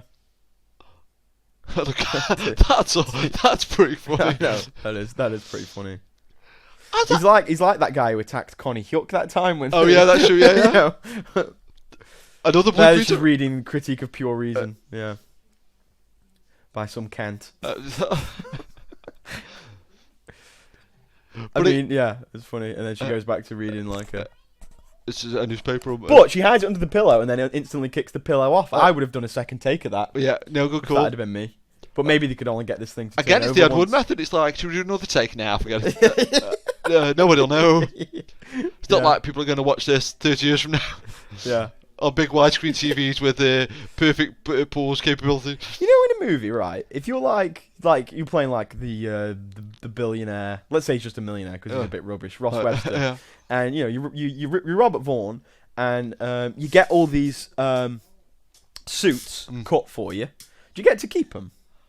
You would, in a way, though, you would think, because at the end of the day, they tailored to him. Yeah. That, like, if you give him somebody else, it's almost pointless. But you'd feel like if you're Jack Nixon, like, say he gets all these tailored suits in Batman, the 1989 film, and the purple. So, like, if he showed up wearing one, you'd be like, you cheapskate. But he's like, oh, these are tailored. It's like, they were free, they're tailored. What else were they going to do with them? It's like auction them to charity, I suppose. No. Who's going to bid for Ross Webster's suit? Do you know what, again? I'd pay a tenner for that. But I actually kind of like. I know I'm crazy, so but I'd rather have the Ross Webster suit from Superman 3 because it's affordable. I think. No, but even if you literally said I could have these of them for free, I would rather have taken the Ross Webster Superman 3 suit as opposed to, I don't know, something like Indiana Jones's whip from Indiana Jones, because it's just too.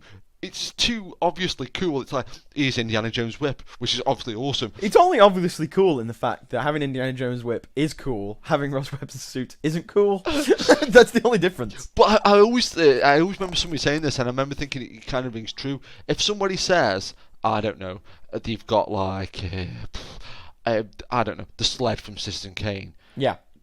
Chances are it could be fake. If somebody says, I've got the door handle from Event Horizon, it's probably real. And I kind of look at it like that like, it's kind of like, I'd like to have a load of collectibles that I knew were real, than like somebody going, oh, I've got Marlon Brando's signature on, I don't know, the Godfather script. Really? Probably not. It's like, it just seems a bit too clever, All right. I like that, though. I think it's only better in my mind. No, I do think, you should open a museum. Yeah. I would go. But like we said before, it would just be me, though. Yeah. I'd probably be working there. If there is ever a nuclear war, though, and my video collection survives, it's going to be like, the next civilization's going to have such a bad impression of movies. It's going to be like, God, people used to watch this crap, and then like there'll be all the copies of like Metropolis and Citizen Kane are like just like burning somewhere. So he's designing now his supercomputer, which is on the back of like receipts and cigarette papers and. So I mean, Gus Gorman has just made this real leap now from being the guy who just had an instinct on computers to being now he's this great genius who can. But I always thought, right, if they made a Superman movie, a new one, that they should incorporate everything that happened before in some obscure way. And I always liked the idea in my head when I'm making my own Superman movie in my head that whenever Superman had technological problems, he would go to Gus Gorman. But you can't do that now, right? Because he would then just essentially be the same character as Lucius Fox. In the Batman movies, I guess, but wouldn't that be so cool if in Man of Steel 2, if he picked up the phone and the character of Gus Gorman was on the other end? I mean, that'd be so cool. You would get like you'd cast like, I don't know, some, again, like we were saying earlier, but just like it would just be like a small thing. It would just be like a minute scene where he'd be like, I need to speak to somebody about this, and he calls Gus or something. That'd be awesome. I mean, I say people would say, oh, it's like Lucius Fox, but to me, that's like when people go, ooh, these modern remakes. Well, there's always been remakes. It's just basically people saying they didn't know anything about movies. It's like if people said, oh, that Gus Gorman, they cashed in on Lucius Fox, it's like, well, if anything, they weren't cashing in on Gus Gorman, but if anything, it's the other way around. So in the end, all said and done, I kind of like Gus, and I'd like to see what happens to him, afterwards, because Superman tries to get him that shit job in the mine at the end, which I think's a bit of an insult considering, is clear affinity for computers and technology. I think Gus, even if he went legitimate, he could be quite rich now. Well, that's true. Yeah. Well, the thing is, though, as well, and we're saying about this. Here we go. This always annoys people, doesn't it? That the Statue of Liberty is in Metropolis. Oh no, because it's like we can at least pretend that it's not New York.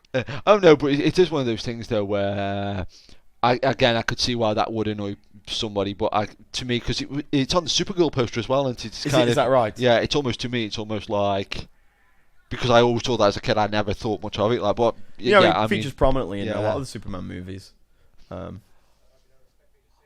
yeah, saying about how, and again, probably why this film does annoy people on a subconscious level. But like, there, Gus Gorman has become this amazing genius computer programmer basically overnight.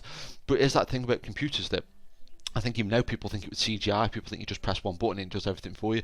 I think it's like with computers. It's like, oh yeah, Gus Gorman's learned about computers. Like literally like clicking your fingers. Yeah. And you look at any computer manual. That's really provocative. Yeah, that's where he says, "What do you have in mind?" And the shot is her face level with his cock. Oh, I'm sure this is just like an 18. Really, it's like, what does it actually say on the thingy?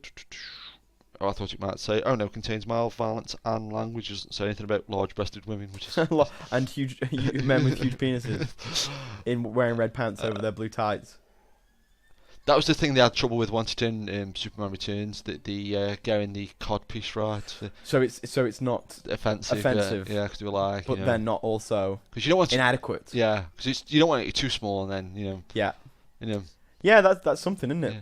Look at that. That's great makeup, though. When you think that's not his normal face. Oh, okay. Well, it's kind of, it's yeah. I mean, I it's never subtle makeup. Yeah, I never thought till it's not prosthetics, though, is it? Yeah, it's like something like glued on.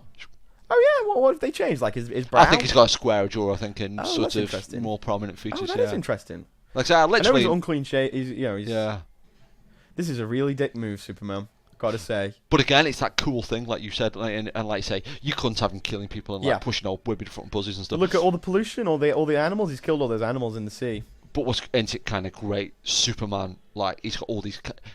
How does he get it all back? By blowing it in. yeah, like, exactly. That's a cool superpower. Yeah. Has Superman got the most superpowers?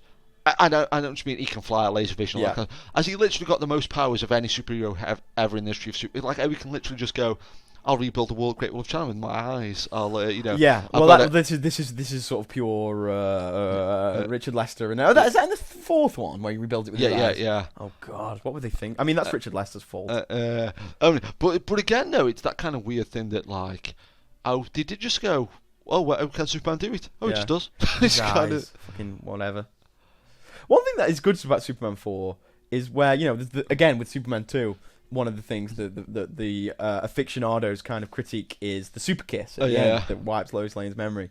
And the good thing about Superman 4 that nobody mentions is they basically in that say, yeah, that was bullshit. She was like, you think you could kiss me and wipe my memory? Like, she always knows, right? She was just pretending. Oh yeah, good call. Does Superman fly off here, or is there implication of sexual activity? They've got the generic... that kind of saxophone music, Saxophone music. I'm trying to think if it's on the sex. That's implied sex. That is implied. Oh no, that's crazy if you think about it. Interesting. Okay. Yeah. Roast beef. The weird thing is as well. Full support straight this away. kind of does happen. This does happen. Yeah, you're right. Yeah. When there is any kind of petrol shortage, people does that Mad Max. It isn't like Mad Max. People go crazy. Yeah, the last petrol crisis, I remember being in Stoke and just driving past all these like queues, and it was really weird. Like. Because you'd be driving, like, if you finish work at, like, 4:30 or 5:30, and there'd be queues all the way in the petrol station. And then you'd go home, and then you come out at, like, 9 o'clock, and there'd still be petrol, and you could just drive in and get your petrol. It's like... I love it when people panic buy in this country. It's like people just go so insane, like Super Mario. That does look like Super Mario. But that's one thing I used to even. Look at the TV. How fake it is. It's like that's just like wobbling. That's like as bad as any CGI. That's the worst special effect in this whole film. I think it is. We can make a man fly, but we can't make a TV image appear on a TV. I've always liked that music there. Wow, I like that too. That's dead cool, like and it's not on the soundtrack, or not the soundtrack I've got. That's a good little sting. Oh, was that sorry? It's a good kind of. Oh yeah. It's cool. I've always loved that. And he references the tagline, doesn't he, when he says, "Well, I don't believe a man can fly," and he goes down on the donkey, doesn't he? Oh yes, he does. Yeah. What was the tagline for this one, Dave? Do you remember? Oh, jeez, I know. Here's another Superman film, whatever. I know on the end of the trailer it says something like it's the greatest adventure of them all or something like that. But okay. I don't know if it actually had a tagline. Yeah. Per se. Yeah, that's a thought though. Apart from the first one, did any of the Superman Get ready for super laughs. Yeah, that would be good. Do you know what though? It's worth mentioning to about the trailer. Is the trailer doesn't call him Gus Gorman? It keeps saying Richard Pryor. Oh, that's interesting. Richard Pryor's coming to Metropolis. Richard Pryor means Superman. Richard Pryor does this. It's like, so it's kind of like... Brad's a bit scary in this scene. Yeah. I think this is where Brad becomes like a date rapist. Date rapist, yeah. And Brad, I think we both spotted quite recently, is in Superman the movie. Yeah, that's really weird. Yeah. In the Smallville sequences. It's obviously not the same actor. No, but he's a bit of a dick in that as well. Gavin O'Hallery is the actor's name. Who was also, I know him best from Willow. Oh, okay, yeah. I've only seen like Willow, I think, once. Yeah, Eric and Willow. He leaves Mad Mardigan in the cage. His character name Eric? Yeah. Really? Oh, wow. I don't know why, because I was expecting it was like, something like quite elaborate. Like Mad Mardigan or Eric. Or Willow or, yeah. Kind of Finn Giselle and Eric. yeah. Kind of reminds me of and his mate Steve. It kind of reminds me of the British sitcom Game On, when there's a couple of characters in that talking, saying, what's the name of Steve McQueen's character in Great Escape? And somebody says Chris, and it's like Chris. Amazing. Again, though, so Superman, he's had sex, and now he's getting drunk. And he's playing with his food. And the way he's dressed, if someone said to me, look, you could be Superman or evil Superman, I'd take whatever I could get, really. But again, it's that, like, I've always kind of liked in films where, like, people, like, even because I think it's because I'm quite reserved in my normal life, I kind of like when you see people who don't give a shit in movies, and it's kind of like when Arnie and Christine, when he becomes evil, there's something of just like not giving a fuck. I always like this effect as well. That's kind of cool. That's a neat effect. That looks like that was done on the day. Yeah. That's kind of cool. Imagine, though, working in a bar must be a pain anyway. Imagine trying to throw Superman out of the bar for being a bit drunk. It's like, that's a nightmare situation where it's happening. They should have, it being a comedy. You've had enough. There'd be a great, cutaway there to the bouncer, kind of fingering his collar. I always kind of like this scene, and it's corny as hell, it's like, they're still gunning you, Superman, you can do it. I've always kind of like that, Yeah. He needs something, the innocence of a child, that belief in Superman. The thing with the Superman costume right now, it's the darker kind of maroon cape and pants and boots. Is it a new costume, or is he just filthy? I think he's just filthy, yeah. He probably just stinks. Yeah, and with it being with everything with Superman's amplified, so it's like, but you can he stinks so much that everything is just darker with super sweat. You smell him coming, But that didn't put that woman off. She still, Yeah, good call. Yeah. I had super sex with him. I guess you would, though, really, wouldn't you? You would. Yeah. Oh, you can do it, Superman. Yeah.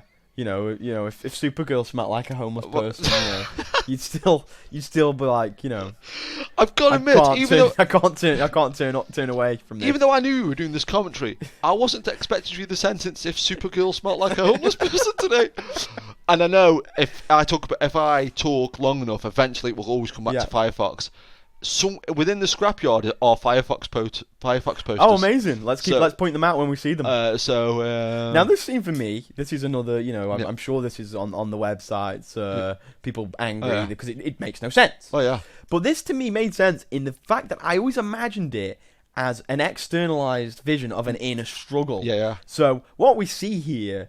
To me, as an adult watching this film, and not as a kid. As a kid, it was just so fucking cool. Superman's fighting himself. But as an adult, which is a great way of looking at it. Yeah. As an adult, I assume that this is with a visualization of Clark and Superman and Kal-El, his psyche. That's how. If we went in there now, it would just be him sort of raving on his own. But this is what's going on inside his mind. But that's what I'm saying about this. Oh, there's a Firefox poster just over his shoulder there. But this is like one of those things though, where again, like we say, like it referenced things like Jack Tatty and stuff like that. How weird is this for a kids' movie? Very strange. This is proper David Lynch kind of like. This is real like esoteric. It's really out there. And it's the centerpiece of the movie for me. Yeah? This is the best scene in the movie. I'm surprised there wasn't people getting their money back in the cinema going, this is just mental. Maybe there was. Blue Eye didn't make as much money as they were hoping. But I think the thing is, what's also interesting is the legitimacy that geeks have now. I mean, the geeks, Yeah. not the meek, but the geeks have Yeah. inherited the earth, right? So at the time, you know, if you came out of a cinema or went, you know, or wrote a letter to somebody or whatever and went, I watched Superman 3, and how ridiculous the scene where Superman comes out of his own body and has a fight with himself. It made no sense. You'd just be like, yeah, you're a bit of a dick. You've got too much time on your hands. Whereas now, you put that on a website, and everyone's like, yeah, this pisses me off too. And there's like 1,000 replies. So geeks have been legitimized in the sense that they're allowed to have these kind of redundant complaints. And then this is going to be a bit of a silly thing, but I just literally... That must have been normal acid. Oh yeah, it just burns his jacket a little bit. Yeah. But you know what though, this is kind of, you know, like, you know, saying, you know, about Richard Lester, but this is pretty good direction, really. I think he really can direct a great action set piece. It's not like one of them's like a little midget guy.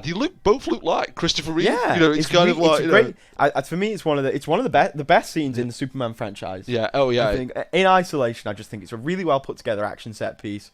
I think the action set piece at the end of Superman 2 is also fantastic. The fight scene between the kryptonite villains, even with the gags in it. I mean, I know it's an obvious one, but the Superman Returns plane. But I always a great set that. piece. You know.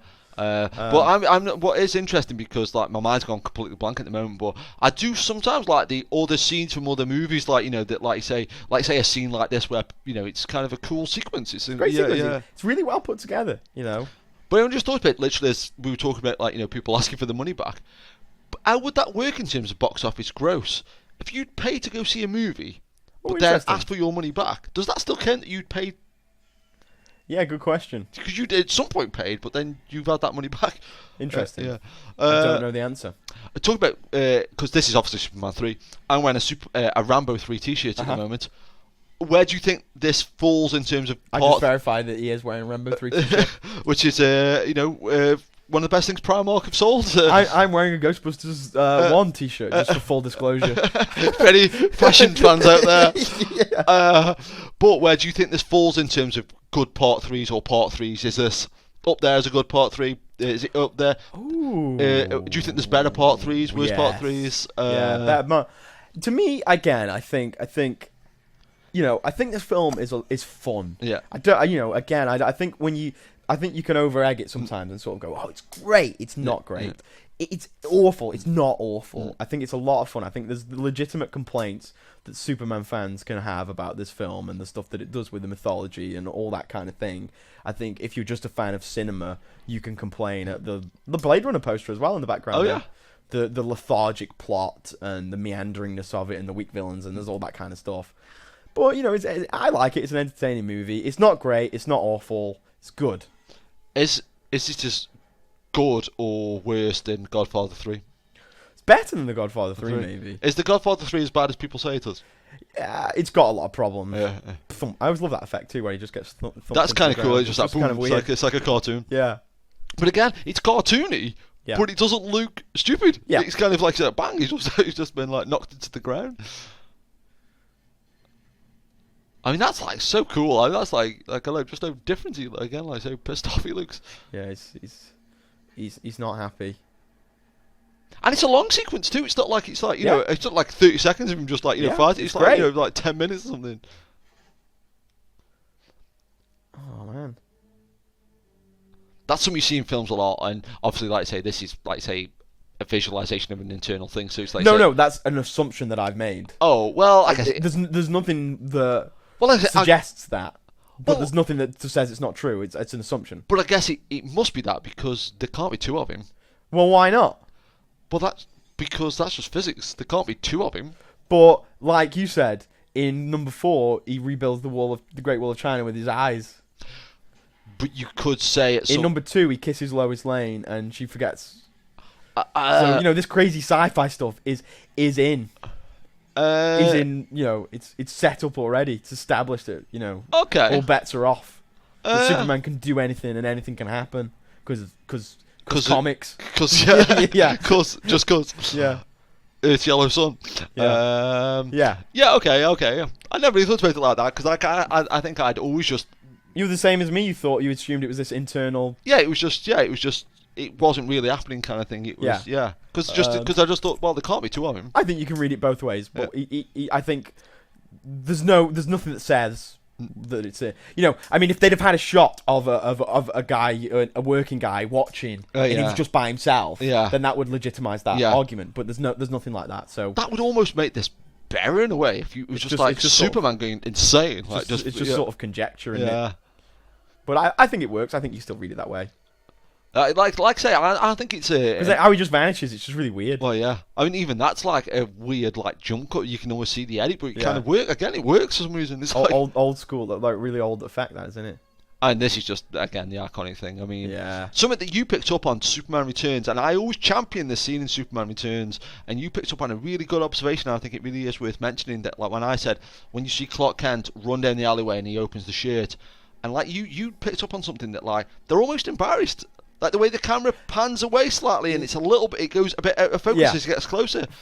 And with that, that's so unapologetic. It's just like there, exactly. And it's like, I think that was worth mentioning in Superman Returns, because as much as Bryan Singer loves Superman, I think that's a really good thing that for whatever reason they choose to shoot it like that, and it's kind of a good spot. It kind of goes back to what we were saying, sort of that uncomfortableness with and not really knowing how to make him contemporary and being a bit embarrassed, wanting to do it, but also being a bit embarrassed. And I mean, as it's playing right now, but fair dues, Man of Steel. I mean, I enjoyed, second sort of viewing, I enjoyed sort of Man of Steel better than as the first time, but fair dues that they not to take the part with this music for Man of Steel. I mean, when I heard they weren't going to be using the John Williams music, I was like, really? But, credit, I mean, I've always been a big Hans Zimmer fan anyway, but I mean, I really think that new Man of Steel theme, quote unquote, that I think it's good. When you hear when you hear this is the new Superman music, when literally I had 40 years of Superman music, and to change it overnight is, I think that, is pretty ballsy, really. Well, it's interesting. I think, again, we're in that age of sort of not only the comic book movie, but also the, what do they call it? They call it the reboot. Yeah. So I think we're much more used to that now. I that's one thing I do. I respect Bryan Singer for at least trying to match these films. Yeah. But, I mean, I don't know. I think it's one of those things where I think we've said it before, obviously not on a commentary, but I think at the time, that's what was really my hook into Superman Returns, was that it was a continuation of this universe. But again, I mean, he does that thing that also irritates me. I like that they kind of continue, but he's also saying like, oh yeah, but this Superman 3 doesn't exist. Oh yeah. Like it's a sequel to Superman 1 and 2, and this doesn't exist. Which is, it's a bit, I don't know. If you're going to do it, include everything, why not? But, Mind you, I guess it's one of those things where maybe officially did they say is Superman. Yeah, that's the line. Yeah. Maybe they said, which is really could have been the tagline for this film. I think, like I said, that's the difference between Richard Donner and Richard Lester. That line, I believe a man that can fly. I don't believe a man can fly. I think that's the key difference between them as filmmakers. Like what is funny, because I know I said it earlier on. I'll finish what I was saying, but go ahead. It's just one sentence thing, but that's why I think ruined Superman Returns in the long run. That it was a continuation of this. That it was too much like this, and it's sweet and it's nice that it's got the same music. He's basically it's so much like this. But I think that's what ruined Superman Returns. But like I say, I was saying earlier on that to me this is what I like about this film. There, it isn't like Richard Donner. I like Superman 4 because it isn't like this. I like Superman Returns because it isn't like Superman 4. I like Man of Steel because it's not like Superman Returns. Well, I don't like them for various reasons. It's got nothing to do with I guess it has got to do with their relationship to the other. I think it's when you see something done well, and then you see something done in a kind of hackneyed way, or as with Man of Steel, a kind of moronic way. I think I think it's justifiable, and you're setting yourself up for that anyway as a filmmaker, because you're stepping into that ring. You're stepping into that sphere, and if you're just going to do it, if you haven't got a good idea for it, I think with the thing we get with Man of Steel is that need to rush into production to maintain the rights. So I think they always talked about the market with it was that we've got this great idea for a Superman movie of how to make Superman contemporary, and really they didn't. They didn't have a great idea. I think Kevin Smith made a good point, and it was on one of his more recent podcasts, and I really did think it was an interesting point there. Superman was in danger of becoming almost a figure, like a symbol of something that everybody knows, but you can't market anymore. And he made the analogy to Mickey Mouse. And when you think, they used to make Mickey Mouse movies, they used to have Mickey Mouse was a character that you would go and see a film with Mickey Mouse in, and now he's just like the figurehead for like oh, he's Mickey Mouse.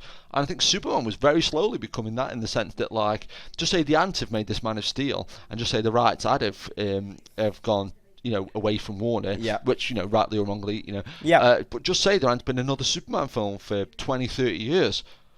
Would there be this kind of, like, would it just be like a thing of people go, oh, I like Superman, but I haven't seen a Superman film for 40 years. It's like this kind of... maybe. One, and, to me, I don't know. I like Superman, but it doesn't matter that much. If they never make another Superman film, to me, it doesn't matter that much. If they do make another one, okay, that's fine. But not in this day and age. There's no way that even if Man of Steel had been a big flop, in 3 or 4 years, they'd be talking about the new one. But to me, just in what's happening in Hollywood at the moment, there's no way they wouldn't make a Superman film now. But I think it's interesting. No, like, I think it's a real shame that, like, I think we were quite lucky in the sense that we were part of that last generation that you could go see a Superman film at the cinema. You could go see a James Bond film. You could go see a Western at the cinema. Wait, no, but you could do that now. No, in terms of... I've done that this year. No, in terms of, like, when we were kids, if somebody said to you, there's a new Superman film, you go, yeah, of course there is. Superman 3 came out and Superman 4 came out. If somebody said to you... No, that's not true, though, because Superman 4 came out in 1987. No, and then the next one came out in 2006. What I mean is, though, in the sense that, like, it was more of... It wasn't a surprise to say, here's a new Superman film, here's a new Bond film. Now, they're always on tenterhooks of... Will there be a new Superman film? Will there be a new James Bond film? Will there be... Oh, I think it's the opposite. I think it's much more the opposite now. Well, it's much more of a certainty that there'll be another Bond movie. That there'll be, they have problems because MGM bankruptcy, particularly with Bond. But you'd be dead surprised now if they said, "Oh, we're not making a Superman film." Whereas when we were growing up, 1987 to 2006, I guess it was like, "Oh, they're going to make a Superman film. Oh, they're going to make a Superman film." Now you'd be amazed if they didn't make a Superman film. Yeah, I think it's completely the opposite of what you just said. I don't know if it is because when you're older, you're more aware of the businessy aspects. I think it's just when you're older, you don't really care. There's no magic to it, right? There's no magic to a new Superman film. Well, not really, in the sense that when we was queuing up, me, you, and Curtis for go see Man of Steel, we were excited before that film started. Even if it was, you're never gonna match that level of excitement when you're a kid. But we was like, ooh, new Superman. When we went to see Pacific Rim last night, we were like, oh my god, giant monsters. Yeah, you're never going to replicate when you're like 8, 9, 10 of going to see a Superman film. You're never going to ever replicate that. But I think, like, like with this Lone Ranger film that's coming out in a few weeks, like when I was watching the trailer last night and getting back into that character, like chances are this Lone Ranger movie isn't doing as good as they would have hoped. And there probably won't be another Lone Ranger movie for, if ever, might be for another 20 years. I just think it's a shame that a kid can't go see a Western at the cinema. Well, I can't go see. I mean, what was the last Western for kids? I don't know, because they did make that Django movie. I guess, and although Ranger's out now, I don't know. I don't think it matters, and I also think there needs to be room for new stuff and new mythology. Yeah, I guess. Yeah. I mean, there's not necessarily a need for a new generation's Lone Ranger. It's nice, but it's not necessary. It's better if people come up with something that's new, right? Yeah, I mean, I guess it is one of those things though where I've almost got to a point though where I don't want this new Lone Ranger to fail, but I almost think because people are so, it's not like it used to be, it's not as good as in my day. I am almost glad when there is, like, say, the Avengers. I know the Avengers is not new, but but when there is, like, say, Pirates of the Caribbean, or there is, like, say, The Matrix or something, there is a new generation thing, because it's like, well, I don't think necessarily we deserve a new Lone Ranger film, because people are just going, it's a load of old shit, and it's there's no need for one. And also, I think one of the interesting things about comic book movies is that they're sort of struggling with is they're so connected to an old-fashioned ideology, right? They're so kind of patriarchal. They favor sort of masculinity and masculine leads, and they're selling like gangbusters at the moment. But they've got all these really kind of slightly archaic ideology that goes along with them. The fact that you've got like, we're making a new film and it's going to be Spider-Man, and there's no way. I mean, the guy Andrew Garfield recently suggested that maybe we could make Peter Parker gay, which they would never do in a million years, because he's so tied up to this old ideology that he came from. He came from the 1960s, where he is just a white person who is heterosexual and part of a patriarchal culture. Mind you, I 100% agree with everything you've just said, but it's that thing of, I know you mentioned it earlier on, like the never say never again, the film, but I think it's a very important thing to say never, because even though it wouldn't bother me, and it wouldn't bother you if they made a Spider-Man where he was gay. It's like, well, if he's gay, he's gay. So one thing. Yeah, but maybe in like 50 years time, maybe. I mean, who knows what's going to happen with? I mean, the bubble that Superman's in at the moment is going to burst eventually. Do you think this current, as we keep saying with the remake, this current remake, finding it's been going for 10 years? Do you think 2 or 3 years from now, one of these Marvel films or one of these DC films will flop really bad, and the whole thing will just cave in on itself? Or is it going to go on for? No, it won't go on forever. There's no sort of precedent for any kind of movement, even if it's like 20 years. Or when we talk about westerns, I mean, what a run did westerns have? From the dawn of film to what the 80s, and then it all just was like they couldn't have a successful western. I think Marvel is sort of they're going to end up boxing themselves into a corner anyway, because. I mean, what do they do now? They're like Iron Man as a standalone movie franchise. It's kind of run its course. It's kind of finished. It'll turn up in the Avengers. They're gonna get that way with Captain America and Thor. And they're gonna get to the point when they need new actors, or these actors, get too old, and they're gonna start introducing a lot of these second tier characters like Doctor Strange and like Ant-Man and that aren't going to be as interesting, or are going to have the kind of cultural cachet. Well, I think they're cool for like people like us, and like I say, I'll be the first to admit that I don't know a lot about these second tier characters, but I've got an interest in them. But you say to your average guy on the street, do you want to see an Ant-Man movie? And they might be like, ooh, what? Yeah, much harder to sort of market, perhaps. Well, did you even say with this new Superman film? I was talking to people saying, like my niece, like we saw Superman Returns together and stuff, and when I said there's a new Man of Steel, she was like, there's a new Superman film. Did you say you were talking to people that didn't? Didn't know there was a new. And that's Superman, It's but like, I mean, still, it was still like broken all these box office records. Good call. Not particularly because it was a good film. I've always like I think I did mention it earlier, but I've always kind of liked these scenes where Richard Pryor was just like, I'm not killing Superman. And I've always kind of liked them moments, like, it's like, But the one bit of acting I really do love in this, and, it is what it is. It's not Laurence Olivier, but I always love the line when Richard Pryor says, I'm not with these, and when Superman goes, you could have fooled me, mister. Oh, yeah. I always love that line. Yeah. It's like, that's like... I like it when Superman gets mad. Like, occasionally, like, he loses temper. Apart from that bit earlier when he gave that guy that petty look. Well, yeah. But I like the bit in the first movie where... he's like, too late, Luther. Oh, yeah. And it's just a line in Superman... Is that the first one? That's the second one. I think so, yeah. There's a line in Superman Returns that nobody ever mentions, and I think it's awesome. It's along those same lines where Brandon Routh is Superman. Lex Luthor says something to him, and Brandon Routh, dead cool, goes, I just see an old man's sick joke, and it's like, oh my god, it's just like that one moment, it's just like, whoa. Yeah. And I always struggle with these scenes as well, like, and especially as a kid, but like when like Superman's dying, like, he's talking to Superman's like, no, and you kind of know he's not going to die, but at the same time, it's kind of like, So the computer sort of, what does it do with her? Does it kill her? Or it turns her into a robot? Yeah. I mean, that's. But again, there's these moments in this film that, like, it's almost like that I don't know, some kind of crazed second unit director was like, that like with the two Supermans fighting each other, her being turned into like an evil cyborg, and like they don't match the tone of the film. It's almost like as if they were directed by somebody else. Like that when she gets turned into that robot, that's weird. It is weird. Superman Super again. That's good. Oh. That's one thing about... It's always the same picture of Superman on the front. Yeah, I think, yeah. But that's one thing, though, and I think everybody's got their own little things. But one thing in movies that can take me out of a movie straight away, if a newspaper doesn't look like a newspaper, sometimes you can just tell they've been printed on normal paper, and it's like, that's not a newspaper. Yeah, again, the whole thing with the computers, like, why is it operating itself now? Just because.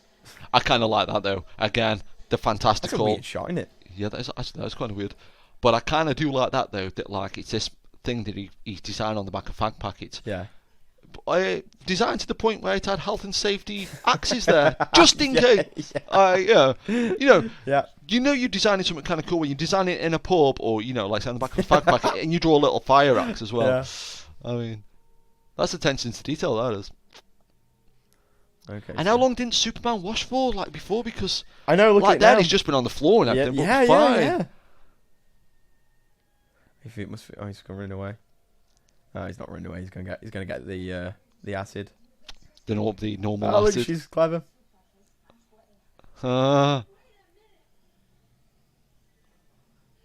Do you think like Ross Webster was like, right, today we're all gonna wear white, or it was just a coincidence? I reckon he planned it, but not only that, it's funny you should mention his clothes because just kind of reminds me of something Roger Moore would wear. It's like talking about could he keep his clothes? I think he's stolen Roger Moore's from For Your Eyes Only or something. Yeah, that when I have to admit though, Dave, when I was a kid, this bit scared me. This is meant. Even now, eye stuff kind of goes through me. Now it's a bit silly, but the hair and stuff. But it's as a kid, I was like, oh my god, I don't like this bit. But I think that. Like say from an outward perspective, it looks a little silly, but to me, the kind of hair being like that makes it more fucked up. There is a messed up quality to it. But again, that's like a power that computer wouldn't have. It's like the ability to turn someone into a cyborg. It's like you say, let's say comics. Yeah, it's why? Yeah, it's like, just because. Yeah, because it's a cool fucking idea.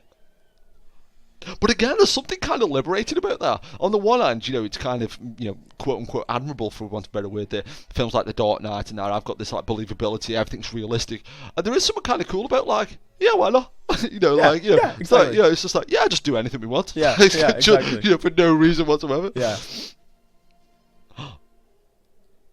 I always behind his back. That's funny. always remember Brandon Routh saying what benefits you think you'll get from Superman, and he said, "Well, I stand a lot better now, but that must be a cool thing if you just walk to a room and it's just like you're just standing so upright like that, just like the George Lazenby of Superman." Oh yeah. Yeah. Poor Brandon Routh. Oh.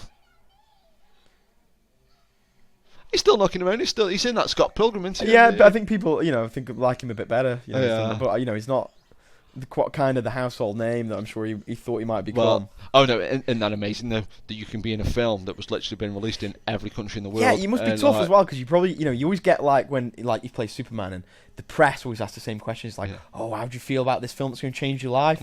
And it's like, well, it didn't really. But you know what is interesting though, and this is that kind of crazy ass movie thing, the way that like Brandon Routh wants to come back, Bryan Singer wants to come back, and you're like, nah. And it's like with that Spider-Man 4.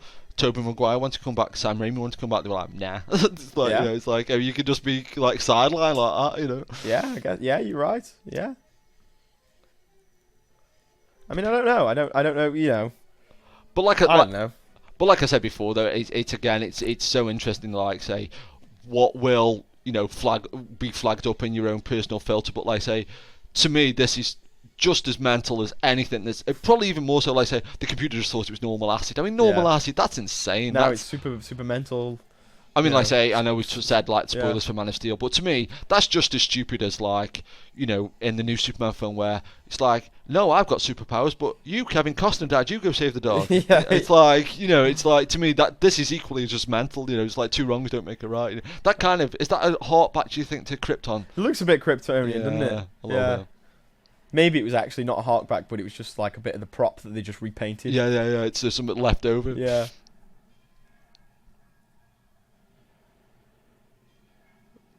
But what's kind of cool what about happens to I always forget, and I think we may have missed it. What happens to the woman, the sister character?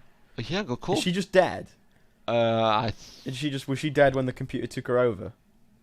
You know what though? I don't think you see. And again, that's kind of a probably an oversight, probably just a mistake that they forgot. Or just because again, kids' film don't want to sort of show a mangled body or something. I don't think you see her again. Like famous last words, you see a hand moving and she's fine. Yeah. Oh, there she is. Oh no. Oh yeah, she's back to normal. So she'll go to prison. Yeah, we know that could be a very short list. Does anybody die in a Superman film? Yeah, and it's always ambiguous what happens to the Kryptonian supervillains in number 2 because they fall down that pit. And I was talking to Stu about that, and I always assumed that the pit led to the Phantom Zone. Oh yeah. But I have nothing to base that on. It's like the Super Fight era. I have nothing to base it on. It's that's what I assume. I think there's a deleted scene where you see they're okay, but that doesn't really count. Cause what? Yeah, I'm sure I've heard people talk about that recently. There's a deleted scene in Superman 2 where you see they're alright. Where are they? I don't know. I heard somebody mentioning it and somebody saying, "Oh, you can't count it because it's not in the film and it's only deleted scene and stuff." Wow. Maybe. Well, no, because in the Donna version, he destroys the Fortress of Solitude as well, doesn't he? Oh, He yeah. destroys it because like everyone knows where it is now. So he's like, yeah. fuck it. Oh. That's funny. Oh. That'd have been good if they'd have made a sequel to this, and they'd been like, stir crazy or something, and this is the stir crazy though. Of, okay. Of Superman movies. That's one thing. Even though I've never tanks full of the good stuff. I've never driven, and you can't do it anymore. I'd love, like, you used to be able to put 4-star petrol in the car. I'd like to be able to say, oh, don't put unleaded and put 4-star in, even though, like, say I can't drive, and I'd have to. You can get the premium unleaded. Oh, can you? Is that kind of the same? Yeah. This was a trailer shot as well, and it's like that's one thing that's honestly bugs me. It's kind of too strong a phrase, but when they use shots from the end of the film in the trailer, I'm always a bit like, I hate that too. It seems a bit lame. But obviously the trailer, the from what you said, they were selling. Oh yeah, it was Pryor. Like Richard Pryor. Yeah. And Christopher Reeve always got a short change there, didn't he? Like, he always got second billing. Yeah. It's like Superman. He gets top billing in Superman 2. Oh, okay, yeah. Yeah, I think. Oh no, Hackman wouldn't he? Be Hackman. Maybe. We'll have to find out. But Hackman certainly was above him in Superman 1. I always think that's a bad sign though as well. Like in some of the newer Batman films, when like say Arnie might get a credit over. Oh, I always like that, especially with Batman. Now it's Jack Nicholson and Michael Keaton, because that was the first time I'd ever seen that, where the villain sort of got top billing, and then obviously but obviously they've done it in this as well. Funny talk about Lone Ranger. It's the first Lone Ranger film where Tonto gets top billing over the Lone Ranger. That's interesting. Yeah, we were very problematic that casting is anyway. Yeah, like, I mean, nothing against people working in a pit, but I think Gus Gorman's just showing himself to be a fucking computer genius. He can do better than a job like that. What? Well, yeah, no, I guess it's tricky. I mean, I know what you mean. He could definitely just start his own business up, I guess.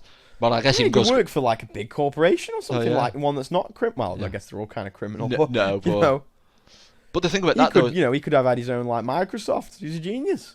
But you know what though? That's kind of one of those things though where. Imagine if you didn't have to fill out an application form, he would recommend you. Oh, Superman. It's like it's kind of cool. Well, this is what they say, right? Oh yeah. Huh? Oh, he's gonna walk.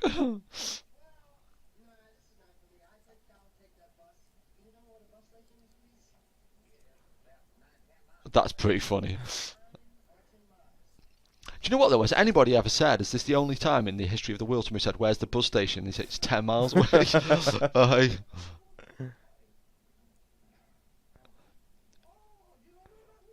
That's one thing I've always quite liked about the Superman films, especially when Superman says it, when Clark Kent says it. It's like, do you know Superman? It's like, oh yeah, I know Superman. Yeah. Simultan. Yeah. Nah, he's not going to fly. He's decided to walk. Yeah. Does this actually work? When you let your finger and you check the wind, can you tell which way the wind's going? Yeah, that works. Yeah, that works. Yeah, okay. If there's a strong enough wind. Okay. Yeah, I guess it would make sense. Oh, Lana Lang. I was expecting that to be KFC then. Oh yeah. Well, I say when you're watching it with, when you're watching it with the sound up, normally it seems like I think it's only 5 times, but it may as well be 50. It seems like it's everywhere. It's enough, innit? Yeah. It's enough that you notice. So. Yeah.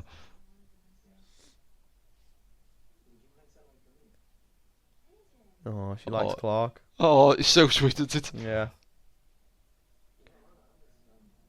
That's interesting, right? She likes Clark. Yeah. But Lois likes Superman. That's true. That's an interesting character study right there. Isn't it? But you know what though, and I know it sounds really cliche and corny to say it, but I do forget Christopher Reeve's dead sometimes. There's no something. Oh God, he's dead. It's like and it's sad, man. I mean, he did stuff that outside of Superman movies, like Street Smart and but.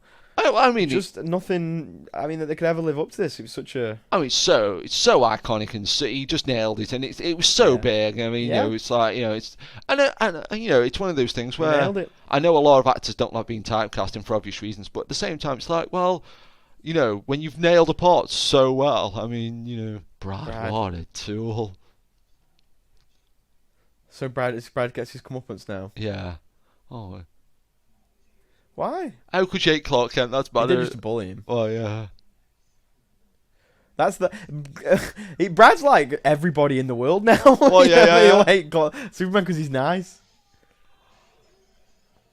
Brad saw the future. He was Nostradamus. Yeah.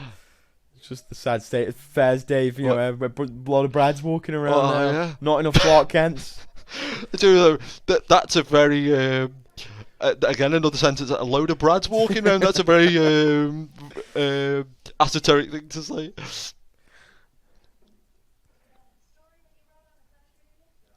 We've seen Margot Kidder. Can you believe that though? We did. That's something I didn't think I'd say when I saw this movie as a kid. Yeah.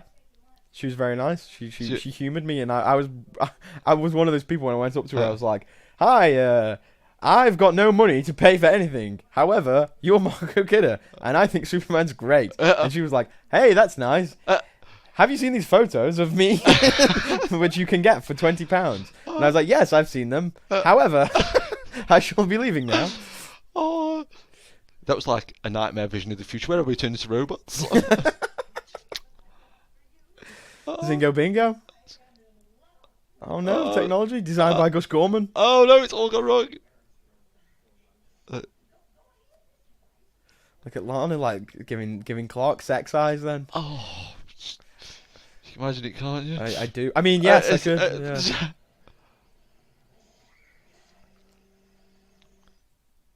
Oh no! Oh, the comedy interlude. The comedy foreigners.